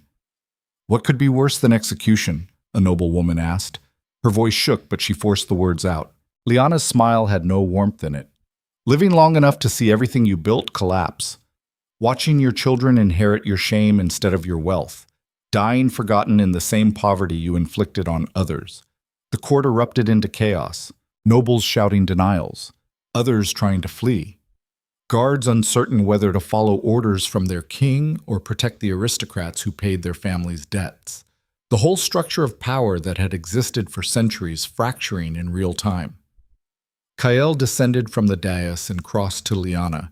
He moved slowly, deliberately, giving her time to react if she chose violence. She did not. They stood close enough that she could smell leather and smoke and blood on him, close enough that the bond between them pulled tight as a wire. You are tearing my empire apart, he said quietly. Yes. Why stop at nobles? Why not just kill me and be done with it? Lyanna met his eyes. Because you were right about one thing. Your death creates a vacuum, and I am not interested in watching another Seraphine climb over corpses to fill it. Then what are you interested in? She stepped even closer, close enough that guards tensed, close enough that the temperature rose from the power barely contained beneath her skin. I want this empire to remember what happens when it tries to erase women like me. I want every Alpha King who comes after you to know that rejection has consequences. I want the world to change enough that no other girl has to stand in a throne room and watch her destiny get destroyed by a man too proud to see past his own fear. Kael's expression flickered, something that might have been shame if he was capable of it. And you think I can help with that? Lyanna's laugh was bitter. I think you can be useful, or you can be an example. The choice is yours. She turned away before he could respond, because standing this close to him made the bond sing through her veins, made her body remember that he was supposed to be her mate, made something deep and primal scream that she should claim him or kill him, but not this suspended state of mutual destruction. The next hours blurred together in controlled chaos. Nobles were separated into groups. Those who confessed, those who denied everything, those who tried to buy their way out with promises of wealth or information or loyalty they never showed before. The women Lyanna brought from the forest moved through them like judges. Kestra recognized the magistrate who sold her sister into slavery. Another woman identified the lord who executed her mother for refusing his advances. One by one, the crimes were catalogued. The evidence laid bare. Dawn broke over the capital with 37 nobles in chains. Lyanna stood on the palace balcony, watching the sun rise over a city that had no idea how much had changed overnight. Behind her, the great hall was being cleared of bodies and blood. Repairs would take weeks. Trust would take longer. Kael appeared beside her without announcement. They stood in silence for a long moment. Then he spoke. What happens to them? The nobles? Yes. Lyanna's hands gripped the balcony railing. Public trial. Real trial. With witnesses and evidence instead of power deciding outcomes. That will take months. The legal system is not designed for... Then we redesign it, Lyanna said. We build something that actually serves justice instead of protecting the people who profit from injustice. Kael was quiet. Then, you are asking me to dismantle everything my family built. Yes. Why would I agree to that? Lyanna looked at him. Because the alternative is watching me burn it down anyway. At least this way you have some control over what replaces it. The bond between them pulsed with something complicated. Not forgiveness, not trust, but maybe the beginning of understanding that they were trapped in the same cage and the only way out was through each other. There is something you need to see, Kael said. He led her through the palace to a chamber she had never entered. Guards flanked the door, but they stepped aside when Kael approached. Inside was a room lined with shelves holding documents that looked older than the palace itself. Records, Kael said. Every rejected mate for the past 300 years. Names, circumstances. What happened to them after? Lyanna's breath caught. Because there were hundreds of them. Thousands, maybe. Women marked by forces older than kingdoms. Women who should have been queens. Women who were destroyed because Alpha Kings feared what they represented. I found these after you survived the forest, Kael said. I needed to understand what I had done. What my ancestors did. How many lives were destroyed to maintain a system that convinced us power was more important than partnership? He pulled one document from the shelf. The parchment was yellow with age. This was my great-great-grandmother. Luna Queen before the laws changed. She tried to reform the mate bond system, make it about balance instead of ownership. The Alpha King at the time had her executed for treason, erased her from every official record. This is all that remains. Why are you showing me this, Lyanna said. Because you need to know I understand now. What was taken from you was taken from countless others before you. The rejection was not personal, even though it felt that way. It was systemic, designed to protect power at any cost. Understanding does not erase what you did. I know. It does not make us allies. I know that too. Then what do you want from me? Lyanna said. Her voice was raw, stripped of the armor she had built around her emotions. Kael set the document back on the shelf. I want to know if you think change is actually possible, or if we are both just destroying each other because that is all we know how to do. The question hung between them. Lyanna thought about the women in the forest, the ones who survived rejection and built strength from suffering, the ones who refused to let the world forget they existed. She thought about her grandmother's stories, about the temple buried beneath snow, about the possibility that maybe empires could be rebuilt instead of just destroyed. I think change is possible, she said slowly, but not without pain, not without sacrifice, not without people who benefited from the old system giving up power they think they deserve. She looked at him. Are you capable of that? Kael's expression was carved from stone. I do not know. but I am willing to try." The words were not a promise, they were not an apology, but they were something Lyanna never expected to hear from the man who destroyed her in front of his entire kingdom. They were a beginning. 3 days later, news reached the capital that Seraphine's allies had seized control of the eastern provinces.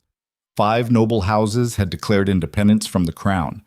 They claimed Kael was unfit to rule, that he had allowed himself to be manipulated by a rejected mate seeking revenge, that the true queen of Nocturne was being held prisoner in the palace dungeons, and they were marching to free her. It was a lie wrapped in enough truth to be dangerous. Kael's generals wanted to send the entire army east immediately. Lyanna had other ideas. They met in the war room with maps spread across tables that had hosted strategy sessions for centuries. Generals, advisors, the women from the forest who had survived everything the kingdom could throw at them and came back harder. "We cannot win a conventional war," Lyanna said. "We are outnumbered. The eastern provinces have been preparing for this longer than we knew. Seraphine was not working alone, and her death will not stop the movement she started." "Then what do you suggest?" one of the generals said. His tone suggested he was humoring her at best. Lyanna's finger traced the map. "We cut the head off the snake. Seraphine is in the dungeons, but her primary ally is Lord Corvin. He controls the largest army in the east. Without him, the coalition falls apart." "Assassination," another general said. "That is your plan?" "Strategic removal," Mira corrected. "There is a difference." The generals looked at Kael, waiting for him to shut this down, to reassert control over a war room that was supposed to be his domain. Instead, he leaned forward and studied the map. "Where is Corvin now?" "Black Hollow," Lyanna said. "His fortress is considered impenetrable. Walls 60 feet high, private army numbering in the thousands. He thinks he is untouchable there." "Thinks?" Kael repeated. Lyanna's smile was sharp. "I have experience with men who think they are untouchable." The plan came together quickly after that. Too quickly, maybe, but they did not have time for perfection. Every day Corvin consolidated power in the east was another day the rebellion grew stronger. Lyanna would lead a small strike force into Black Hollow, 12 women including Mira and Kestra, plus Kael and 5 of his best soldiers, small enough to move undetected, large enough to fight their way out if things went wrong, which they almost certainly would. "Your Majesty," one of the generals said, "you cannot seriously be considering this. If you die in that fortress, then the Empire dies with me," Kael interrupted, "which means I have every reason to make sure I do not die." He looked at Lyanna. "When do we leave?" "Tonight," she said. They rode north under cover of darkness, 20 riders moving fast through terrain that grew wilder with each mile. The eastern provinces were less developed than the capital.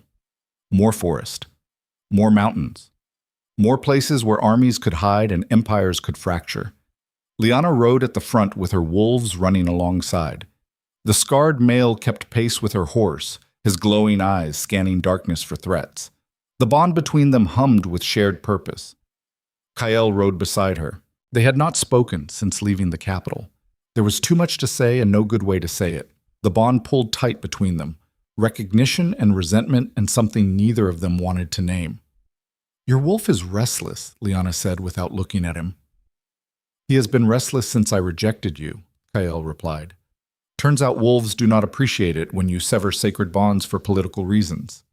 "Do you regret it?" The question came out before she could stop it.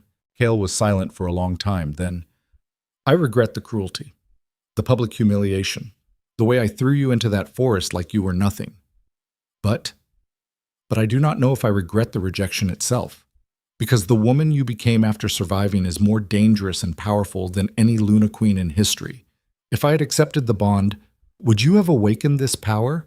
Or would you have stayed soft and naive and eventually been destroyed by someone like Seraphine anyway?" Lyanna's hands tightened on the reins. Because he was right, and she hated him for it.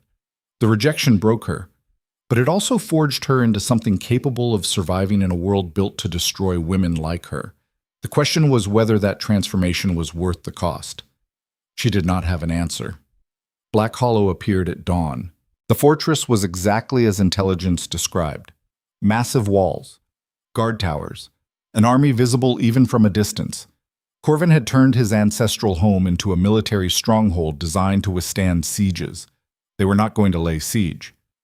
Lyanna dismounted and studied the fortress through the trees, looking for weaknesses, patterns in guard rotations, anything they could exploit. Mira moved beside her.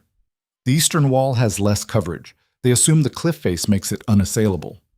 Can we climb it? Not without being seen. Then we make them look somewhere else, Lyanna said. Kael approached from behind. What did you have in mind? Lyanna's smile was cold. You wanted to be useful. Now is your chance to prove it. The plan was simple in concept and brutal in execution. Kael would approach the main gate openly, alone, claiming he came to negotiate. Corvin would not be able to resist the opportunity to capture an Alpha King. While every guard in the fortress focused on the main entrance, Lyanna and the others would breach the eastern wall. It required Kael to walk into enemy territory with no backup and trust that Lyanna would reach him before Corvin had him killed. Trust they had not built. Trust that might not exist. This is suicide, one of Kael's soldiers said. Probably, Kael agreed, but we are out of good options. He looked at Lyanna. If I die in there, you will not die, she said. How can you be sure? Because I am not done being angry at you yet, and I refuse to let you die before I decide whether you are worth forgiving. The words were not reassurance, but they were honest. And honesty was worth more than empty promises between people who had spent months destroying each other. Kael walked toward the fortress gates as the sun rose over the eastern mountains. He wore no armor, carried no weapons visible to the guards watching from the walls. Just a king presenting himself for negotiation or execution depending on Corvin's mood. The gates opened. Lyanna watched from the tree line as Kael disappeared inside. Then she turned to the women waiting behind her. Move. They ran, fast and low through terrain that provided minimal cover. The cliff face rose ahead, 60 feet of sheer rock that most people would consider impossible to scale. Golden fire erupted from Lyanna's hands. She pressed them against the rock and felt the power respond. The stone melted beneath her touch. Footholds appeared. Handholds carved by heat that should have killed her but just made her stronger. She climbed. The others followed. Mira, Kestra, women who had learned that impossible just meant no one had been desperate enough to try yet. They moved like ghosts up the cliff face while below Kael was being led through Corvin's fortress toward a fate neither of them could control. The bond pulled tight. Lyanna could feel Kael's heartbeat through the connection. Fast but steady. Fear present but controlled. He was still alive, still moving, still buying them time. They reached the top of the wall and dropped into the courtyard beyond. Guards shouted. Alarms rang. The fortress erupted into chaos as soldiers rushed to respond to the breach. Lyanna did not slow down. She ran through corridors carved from stone older than the kingdom, following the bond, following the pull toward Kael that had existed since the moment she entered the throne room months ago. The connection she tried to hate but could not escape. Doors exploded open ahead. Kael was in the great hall, chained to a post at the center of the room, blood running from a cut above his eye. Corvin stood before him with a blade pressed against his throat. The Lord was maybe 50, gray-haired and hard-eyed and radiating the kind of confidence that came from never facing real consequences. He looked at Lyanna and smiled. The Moon Queen herself, he said. Seraphine told me you would come. Lyanna's hands blazed with golden fire. Release him. Or what? You will kill me? Go ahead, but my blade will open his throat before you take 3 steps. Kael's eyes met Lyanna's across the hall. There was no fear in them, just acceptance, like he had already made peace with dying here. That acceptance made something shift in Lyanna's chest, because she realized in that moment that she did not want him to die. Despite everything, despite the rejection and the humiliation and the months of suffering, some part of her still recognized him as her mate, still wanted him to survive. The bond was stronger than hate, and that terrified her more than any blade. Lord Corvin, she said carefully, Seraphine is dead. Her rebellion is finished. Killing the Alpha King will not give you power. It will just make you a target for every noble house that still supports the crown. Corvin laughed. The crown is dying. Can you not see it? The old order is collapsing. Kael's weakness proved that. Any king who can be manipulated by a woman is not fit to rule.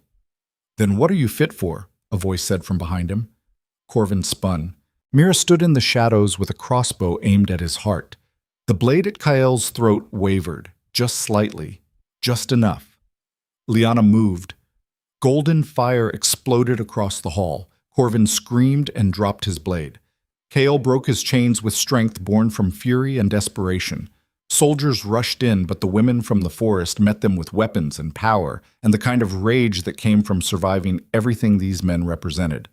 The hall became a slaughterhouse. Bodies hitting stone, blood pooling across floors where lords once held court, screams cut short by blades and fire and wolves that tore through armor like parchment. Lyanna fought her way toward Kael. He was bleeding from a dozen wounds, but still standing, still fighting, moving like the warrior he was before politics and pride twisted him into something cruel. She reached him, and their eyes met. For one impossible moment, the chaos faded. Just two people who should have been partners standing in the wreckage of an empire they both helped destroy. Then Corvin rose behind Kael with murder in his eyes and a blade in his hand. Lyanna did not think. She threw herself forward. The blade meant for Kael's back punched through her shoulder instead. Pain exploded through her body, white-hot and all-consuming. She gasped and fell to her knees. Kael's roar shook the hall. He shifted mid-movement, bones cracking, flesh tearing, the Alpha King becoming the Black Wolf in a transformation so violent it looked like reality breaking. He hit Corvin with the full force of a creature designed for war. The Lord never had a chance.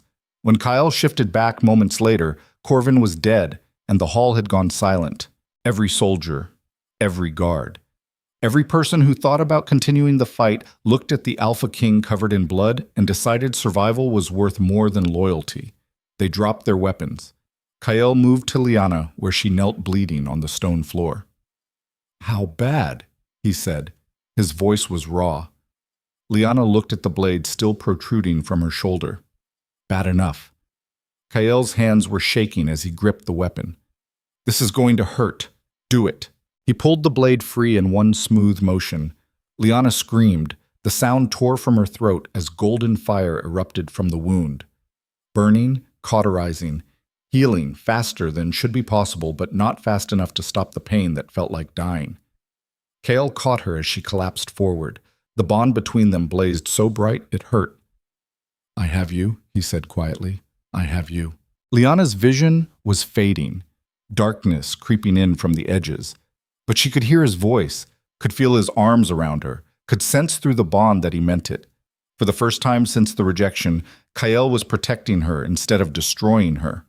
The last thing she saw before unconsciousness took her was his storm-gray eyes looking at her like she was something worth saving. When Lyanna woke, she was back in the capital. The palace healers had done their work. The wound in her shoulder was closed, bandaged, healing with the accelerated speed that came from whatever power burned in her blood. Kael sat beside her bed. He looked like he had not slept in days. His armor was gone, replaced with simple clothes. Blood still stained his hands. "You are awake," he said. "How long?" 3 days.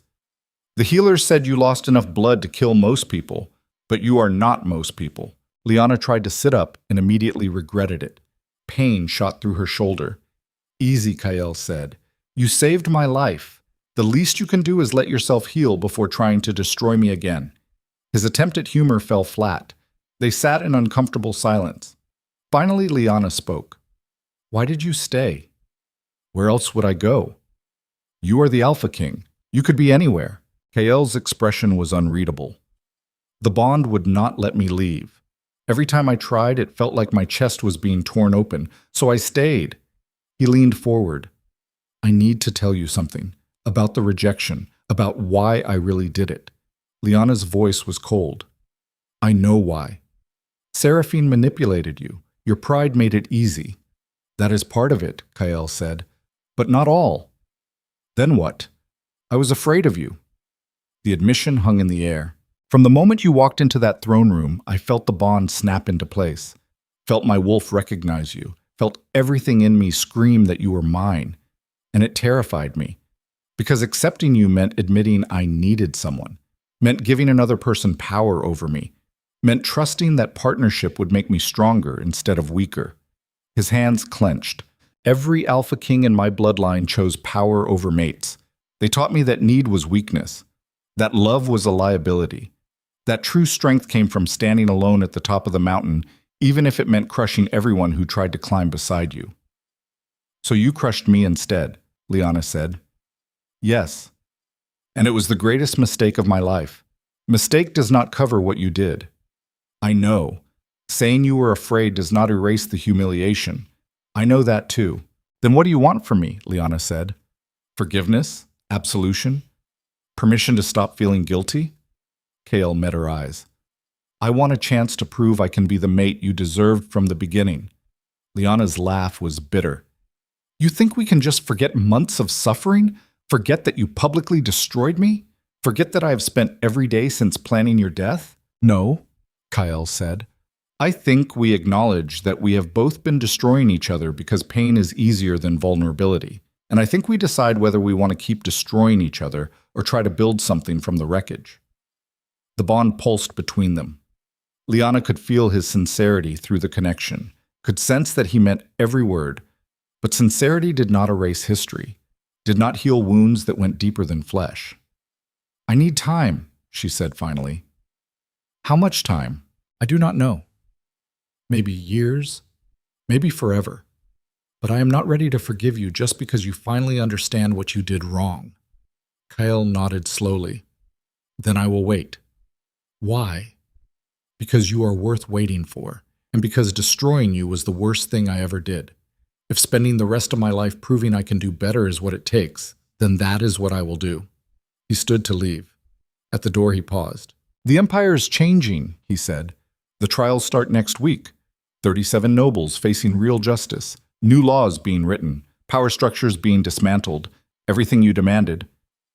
Is that supposed to make me grateful? No, Kael said. It is supposed to show you that change is possible, even for someone like me.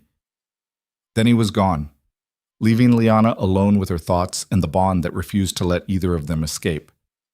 2 weeks later, something impossible happened. The ground beneath the Iron Palace began to shake. Not an earthquake, something else. Something that started in the dungeons and spread upward through stone and steel and the foundations of power itself. Seraphine had escaped, but she had not escaped alone. She had awakened something the Alpha Kings had imprisoned beneath the palace centuries ago. Something fed by violence and fear and blood spilled in the name of power. The shadow beast that was Noctarin's original sin. It erupted through the throne room floor as alarms screamed and soldiers rushed to respond to a threat they did not understand. Lyanna felt it through the bond. Felt Kael's terror. Felt the entire palace shaking apart. She was not healed, not ready. Her shoulder still burned with every movement. But she ran anyway. Because some things were worth dying for. And maybe preventing the destruction of everything they had both been trying to save was one of them. The shadow beast was not a creature. It was accumulated suffering given form. Lyanna understood that the moment she saw it tearing through the throne room floor. This thing was built from centuries of violence, every execution, every rejected mate, every act of cruelty committed in the name of maintaining power. The Alpha Kings had not imprisoned a monster beneath their palace. They had created one through generations of choices that prioritized dominance over humanity. And now it was awake. The beast rose 15 feet tall, its body composed of darkness that moved like smoke but hit like stone. Eyes burned crimson in a face that shifted between human and wolf, and something worse. Claws carved through marble like it was soft clay. Its roar shook the foundations of the palace hard enough that chandeliers crashed to the floor in explosions of crystal and iron. Soldiers fired arrows that passed through shadow without effect. Mages threw fire that the creature absorbed and redirected back at them. Guards died screaming as the beast moved through their ranks like death collecting debts centuries overdue. Kael stood at the center of the chaos. He had shifted to wolf form, but even his size looked insignificant compared to the thing that was dismantling his throne room. Blood matted his fur. One of his front legs hung at an angle that suggested broken bones. But he kept fighting, kept throwing himself at the beast with the kind of desperate fury that comes from knowing you are watching everything you tried to protect collapse in real time. Lyanna ran through corridors that were shaking themselves apart, stones falling from ceilings. walls cracking like the palace itself was rejecting what it had become. She could feel Kael through the bond, his pain, his exhaustion, his absolute refusal to yield even when yielding was the only logical choice. Here is what they do not tell you about people who lead empires. The ones who survive long enough to hold real power are not the strongest or the smartest. They are the ones who refuse to quit, even when quitting would save them. They are the ones who keep moving forward through pain and failure and loss, because stopping means admitting they were wrong. And for someone who built their entire identity on never being wrong, that admission is worse than death. So they keep fighting, keep destroying, keep pushing forward through rubble and blood and consequences until either the world breaks or they do. Kael was about to break. Lyanna burst into the throne room and saw him go down. The beast's claw caught him across the ribs and sent him flying into a column hard enough to crack stone.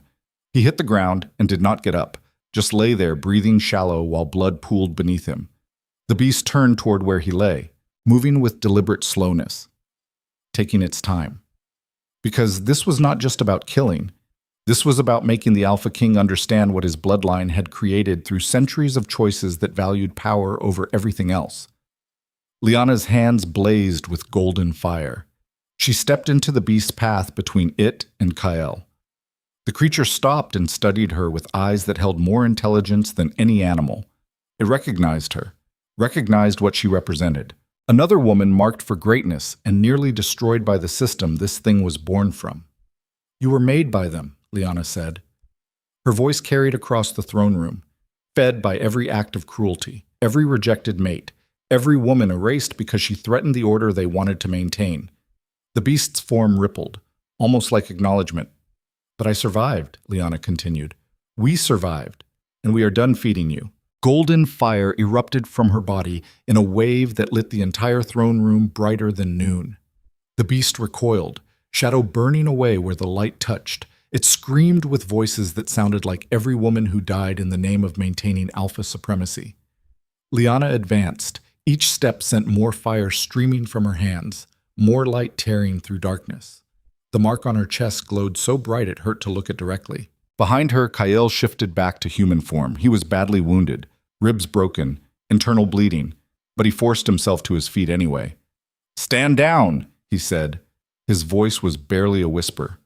Lyanna did not look back. "I am not letting this thing kill you. Why? Because you do not get to die before you finish fixing what your bloodline broke." The beast lunged.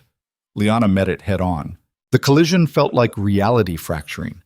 Golden fire against accumulated darkness, light against shadow. The power of creation against the power of destruction.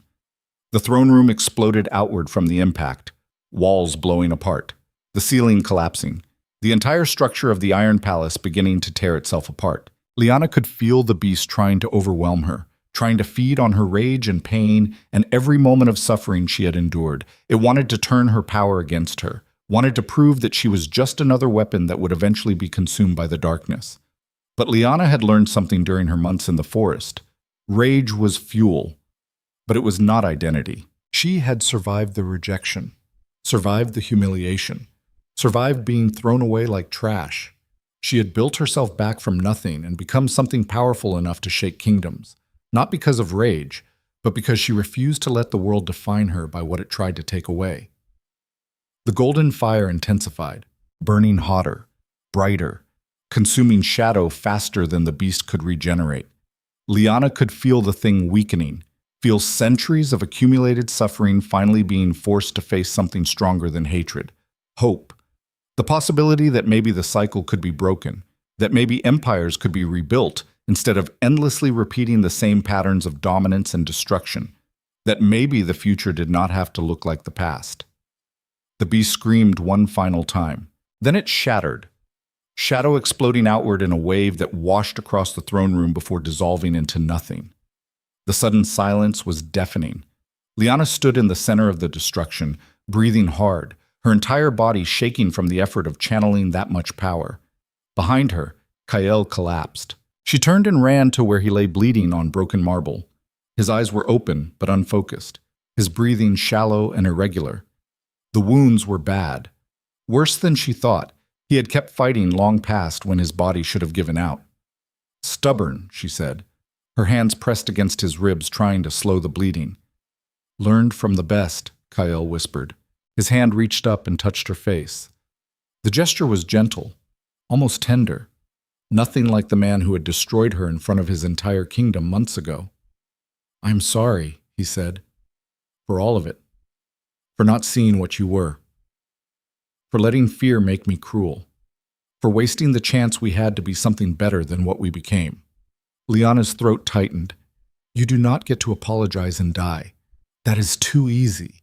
Not apologizing to make it easy. Apologizing because you deserve to hear it.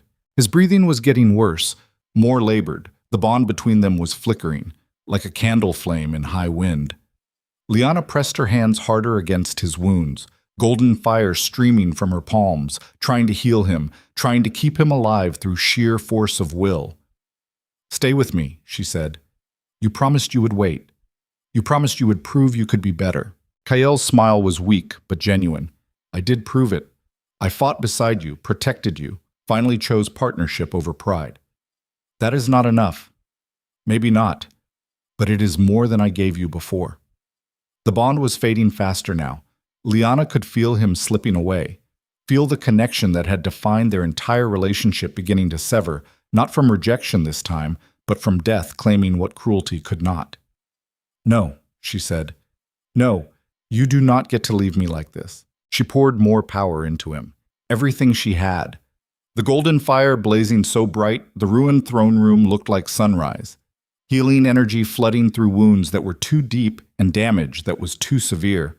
But it was working, slowly, painfully. But the bleeding slowed, the breathing steadied. The bond stopped flickering and began to strengthen. Kael's eyes focused on her face. You are saving me, he said. After everything. Lyanna's voice was rough. I am furious at you. I will probably be furious at you for years, but I'm not ready to let you die. Why not? Because someone needs to help rebuild this empire, and I refuse to do it alone. The words were not forgiveness. They were not acceptance of everything that had happened between them, but they were acknowledgement that maybe moving forward mattered more than staying trapped in mutual destruction. The palace was collapsing around them. Mira appeared through the smoke and rubble with the other women from the forest. We need to leave, now. They carried Kael through corridors that were tearing themselves apart. The Iron Palace had stood for 300 years as a monument to Alpha supremacy. Now it was dying along with the system it represented. Stones falling, foundations crumbling, the whole structure groaning like something in pain. They emerged into daylight as the palace collapsed behind them.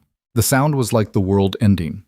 Towers toppling, walls imploding, centuries of history and violence and accumulated power disappearing into dust and memory. The nobles who had gathered outside to watch stood in stunned silence as everything they knew ceased to exist. Lyanna set Kael down on ground far enough from the destruction to be safe. He was conscious now, healing faster than should be possible, but still badly wounded. He stared at the collapsing palace with an expression that suggested he was watching his entire identity disintegrate. 300 years, he said quietly. My family built that palace, ruled from that throne, made this kingdom what it was. What it was, Lyanna repeated, past tense. Yes. And what will it be now? Kael looked at her. That depends on what we choose to build from the ashes. The trials took 3 months. Every corrupt noble brought before judges who actually cared about evidence instead of wealth. Every crime laid bare. Every victim given voice. The process was brutal and necessary and changed the kingdom in ways that would echo for generations. 17 nobles were executed. 20 more were stripped of titles and lands. The rest were given opportunities to prove they could be better than what they had been. Some took those opportunities. Others fled the kingdom entirely. The mate bond laws were rewritten. No more rejections as weapons. No more Luna queens erased from history. No more women treated like property to be claimed or discarded based on political calculations. The new laws made partnership mandatory, made balance between Alpha and Luna an actual requirement instead of an abandoned ideal. It was not perfect, but it was better. Lyanna spent those months helping rebuild, not the palace, that was gone forever, but the systems beneath it, the laws, the power structures, the fundamental assumptions about who deserved to lead and why. She also spent time in the forest with her wolves, remembering who she had been before the rejection, before the rage, before she became a weapon aimed at destroying everything that hurt her. That girl was gone. But maybe that was not entirely bad, because the woman she had become understood things that girl never could. She understood that power without accountability was just tyranny with better marketing. She understood that strength meant protecting people weaker than you instead of crushing them. She understood that the hardest battles were not fought with blades, but with the choice to be better than the people who hurt you. Kael was a slower study. He survived his wounds, but the emotional damage took longer to heal. Watching your empire collapse does things to a person who defined themselves by that empire. Forces them to answer questions they spent their whole life avoiding. Questions like, who are you when you are not standing on top of a mountain built from the bodies of people you conquered? Questions like, what actually matters when everything you thought mattered turns to dust? He wandered the capital for weeks, talking to people he had ignored for years, listening to stories about how his policies affected the lives of people who never got close enough to a throne room to be heard. Learning that being a good king was not about being the strongest or the most feared. It was about actually understanding the people you claimed to serve. One evening, Lyanna found him standing at the edge of the city, looking north toward the Frostmourne Forest. Thinking about running away, she said. Kael turned. The smile on his face was tired but genuine. Every day. But I have nowhere to go. You could go anywhere. You are still the Alpha King. Am I? Without a palace. Without a throne. Without the structures that made that title mean something. The title was always just a word, Lyanna said. What mattered was what you did with it. She stood beside him looking out at the forest that had transformed her from victim to survivor, to something neither of them had names for yet. I have been thinking about forgiveness, Kael said quietly. Have you reached any conclusions? No. But I have questions. Such as? Such as whether forgiveness is something you give because someone earned it, or something you choose because holding on to anger is destroying you more than it is hurting them. Lyanna considered that. Both maybe. Or neither. Forgiveness is complicated. Everything about us is complicated. True. They stood in silence for a long time. The bond between them hummed steady, but not demanding. A connection that had been forged in pain and tested through fire, and somehow survived when all logic said it should have burned away to nothing. I am not ready to forgive you, Lyanna said finally. Maybe I never will be. What you did in that throne room broke something in me that cannot be fixed, but I'm willing to see if we can build something new from the pieces. What does that mean? It means I'm not walking away. Not yet. It means I'm willing to try partnership, even though trust is going to take years to rebuild. It means I think you can be better than you were, and I am willing to give you space to prove it. Kael looked at her. And if I fail? Then I walk away and you deal with rebuilding this kingdom alone. Fair enough. He held out his hand. Lyanna stared at it for a moment. That hand had signed her death warrant months ago, had condemned her to die in a forest, had chosen pride over partnership and cruelty over compassion. But it was also the hand that had fought beside her in Black Hollow, that had stayed at her bedside while she healed, that was reaching toward her now without demands or expectations. Just an offer of partnership between two people who had spent months destroying each other and were finally choosing something different. She took his hand. The bond blazed between them, bright and warm and full of potential that had been there from the beginning, but neither of them had been ready to accept. Not love. Not yet. Maybe never. But recognition. Partnership. The beginning of something that might eventually grow into the connection they were supposed to have before fear and pride poisoned everything. The kingdom rebuilt slowly over the following years, not into what it had been. That was gone forever, but into something that might actually be better. Councils replaced absolute monarchy. Laws were written by people who understood what it meant to suffer under unjust laws. Women who had been rejected and survived became advisors. The lunar guard was reformed. The mate bond became sacred again instead of a weapon to maintain power. It was messy, imperfect, full of arguments and setbacks, and people who resisted change because change meant giving up advantages they had held for generations. But it was progress. Lyanna became something the kingdom had not seen in 3 centuries, a Luna Queen who ruled beside her Alpha as an equal. Not beneath him, not shadowing him, beside him, making decisions together, balancing his strengths with hers, tempering his instinct toward dominance with her understanding of what that dominance cost the people crushed beneath it. Kael learned to listen. It was the hardest lesson of his life. Harder than any battle. Harder than watching his empire collapse. Learning to accept that other people had wisdom he lacked. That being strong did not mean refusing to acknowledge weakness. That true power came from admitting when you were wrong and doing the work to be better. They fought constantly. Loud arguments that echoed through the halls of the new palace they built from wood and stone instead of obsidian and blood. Arguments about laws, about justice, about how to handle noble houses that still thought the old ways were better, about every decision that shaped the kingdom they were trying to build. But they never stopped talking, never stopped trying to understand each other, never let the arguments become the relationship instead of being part of a relationship built on something more fundamental than agreement. 5 years after the rejection, Lyanna stood on a cliff overlooking the sea. The Frostmourne Forest stretched behind her, the capital spread out to the south. This spot had become her refuge, the place she came when the weight of rebuilding an empire became too much, and she needed to remember who she was beneath the titles and responsibilities. Kael found her there as the sun set over water that looked like molten gold. He had aged in those 5 years, lines around his eyes that had not been there before, gray threading through his dark hair, the kind of aging that came from carrying real weight instead of just commanding from a throne others built for him. "We received word from the eastern provinces," he said. "The new councils are functional, crime is down, prosperity is up. People are actually starting to believe the changes are permanent." "Good. You do not sound happy about it." "I am happy, just tired." Kael sat beside her. "Tired of what?" Lyanna gestured at the view. "All of it. The rebuilding, the constant battles with people who want to return to the old ways. The weight of knowing that if we fail, everything goes back to what it was before. We are not going to fail. How can you be sure? Because we survived everything that should have destroyed us.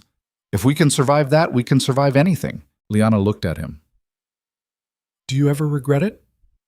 "The rejection. Not because of what came after, but because of what we lost. The chance to build something from the beginning instead of having to reconstruct it from ruins." "Every day," Kael said. His voice was quiet, raw. "Every single day I think about standing in that throne room and making the worst decision of my life. About watching you walk out of the palace broken and believing I had made the strong choice." He turned to face her fully. "But I also know that woman who walked into the forest is not the same woman sitting beside me now. You became someone powerful enough to change a kingdom. Someone who survived everything I tried to destroy you with and came back stronger. I do not know if you would have become that person if I had accepted the bond. Maybe you would have. Maybe rejection was not necessary, but it happened. And we cannot undo it. We can only decide what we build from here." The words settled between them. Truth without decoration. Reality without the softening lies people tell themselves to make painful memories easier to carry. "I do not love you yet," Lyanna said. "I know. Maybe I never will. Maybe what you did was too much, I know that too. But I respect what you have become. I trust you more than I thought I ever could. And I think maybe that is enough foundation to build on." Kael's hand found hers. No pressure, no demand, just connection. "It is more than enough," he said. They sat on the cliff as darkness fell and stars began appearing overhead, the same stars that had watched empires rise and fall for millennia, that had seen countless Alpha Kings make the same mistakes Kael made, that had witnessed Luna Queens destroyed and forgotten and erased from history. But they also saw this. Two people who should have been destroyed by the system they were born into, who survived through rage and stubbornness and refusing to let the world define them by its cruelty, who chose partnership over pride and progress over tradition and the hard work of change over the easy comfort of revenge. Below them, in the new capital, lights began appearing as families settled in for the night. Not subjects living in fear of kings, just people building lives in a kingdom that finally made space for them to exist. Lyanna leaned her head against Kael's shoulder. The gesture was small, but it meant everything. Trust earned through years of proving he could be better than he was. Comfort offered because maybe healing was possible even for wounds that should have been fatal. Tell me something, she said. Anything. Do you think we would have been happy if you had accepted the bond from the beginning, if none of this had happened? Kael was quiet for a long time. Then he said, I think we would have been content, comfortable. We would have ruled side by side and believed we were doing well because no one openly rebelled. But we would not have understood what leadership actually cost, would not have seen how the system crushed people, would not have been forced to tear everything down and rebuild it better. So you are saying the rejection was good? No. The rejection was cruel and unnecessary and caused suffering that should never have happened. But what we built after surviving it matters. The kingdom we are creating matters. The changes we are forcing people to accept matter. He squeezed her hand. Pain does not justify itself. But sometimes we find meaning in what we build from the ruins it leaves behind. Lyanna thought about that for a long time. Thought about the girl who walked into the throne room months ago believing destiny was something that happened to you. Thought about everything she learned in the forest, everything she became through suffering and rage, and the choice to survive when dying would have been easier. That girl was gone. But the woman she became understood something that girl never could. Strength was not about never breaking. It was about learning how to put yourself back together from pieces and becoming something better than what broke you. Years continued passing. The kingdom stabilized. New laws took root. Children grew up in a system where women were not property, and rejection was not a weapon, and power was not synonymous with cruelty. The crescent mark appeared on another woman in the southern provinces, and instead of being thrown into a forest to die, she was brought to the capital and trained in the ways of Luna Queens who refused to be erased. Lyanna trained her personally, taught her everything Mira had taught her: combat, strategy, how to survive in a world that still had people who believed the old ways were better, how to wield power without becoming the thing you fought against. Kael watched from a distance and understood that this was his redemption. Not forgiveness, not absolution, but the knowledge that his mistakes had forced changes that protected women he would never meet from suffering what Lyanna suffered. It was not enough. It would never be enough. But it was something. Mira grew old and died surrounded by women she trained and a kingdom that finally remembered what she fought to protect. Her funeral was attended by thousands. Every Luna Queen who survived rejection. Every woman who benefited from the laws Lyanna forced into existence. Every person who understood that progress was written in the sacrifice of people who refused to accept that the world had to stay broken forever. Kael carried her body to the funeral pyre himself. It was the least he could do for the woman who saved his mate when his pride tried to destroy her. 10 years after the rejection, Lyanna woke to find Kael watching her sleep. What? She said. Just thinking. About? About how different this is from what I imagined when I rejected you. Different how? Kael's hand traced the crescent mark on her chest. The silver symbol glowed faint in the early morning light. I thought rejecting you would make me stronger.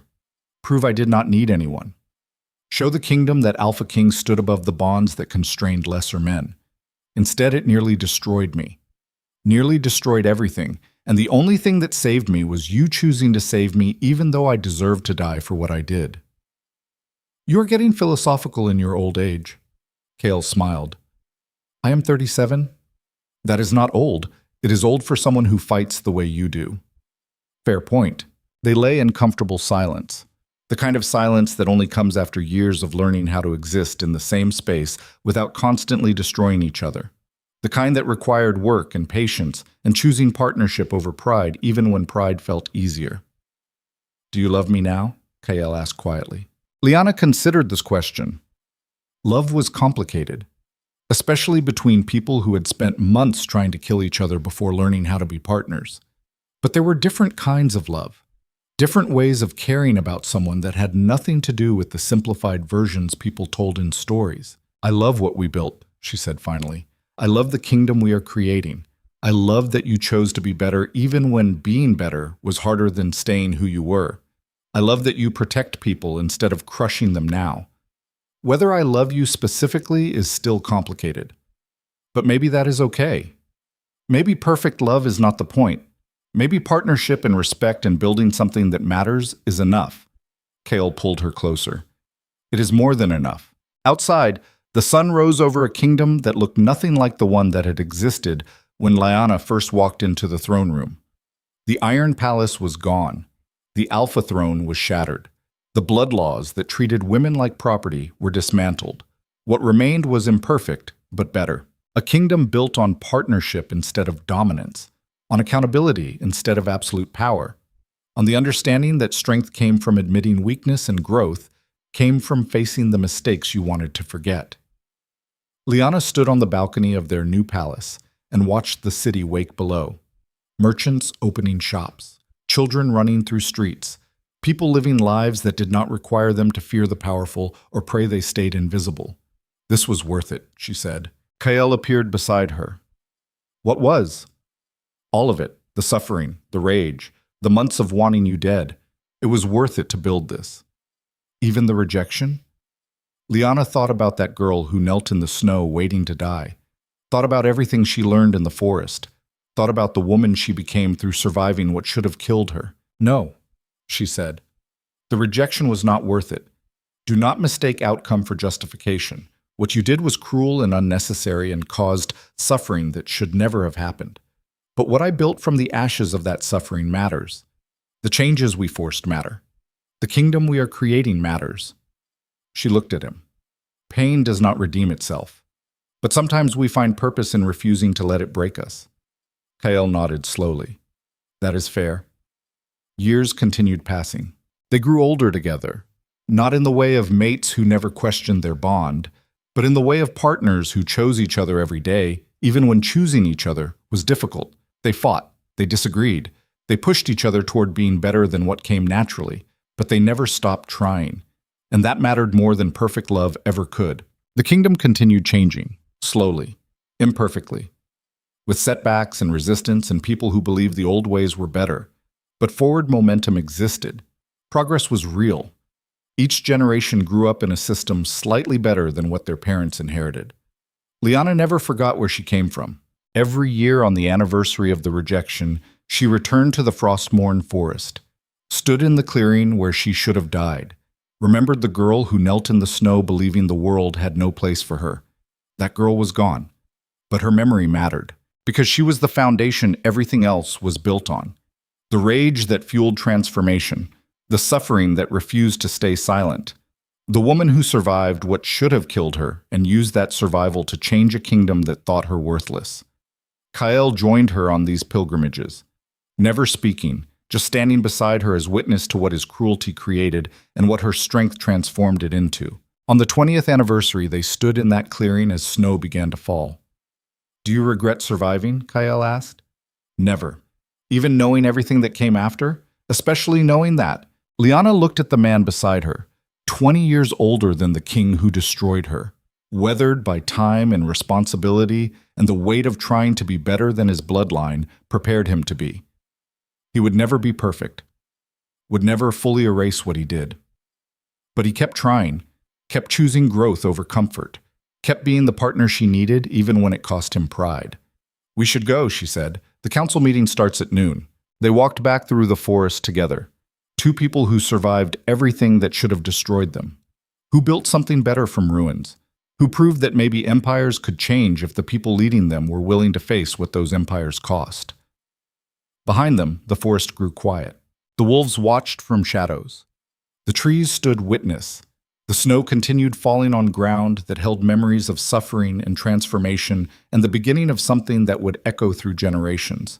The story of the Moon Queen who was rejected and refused to die.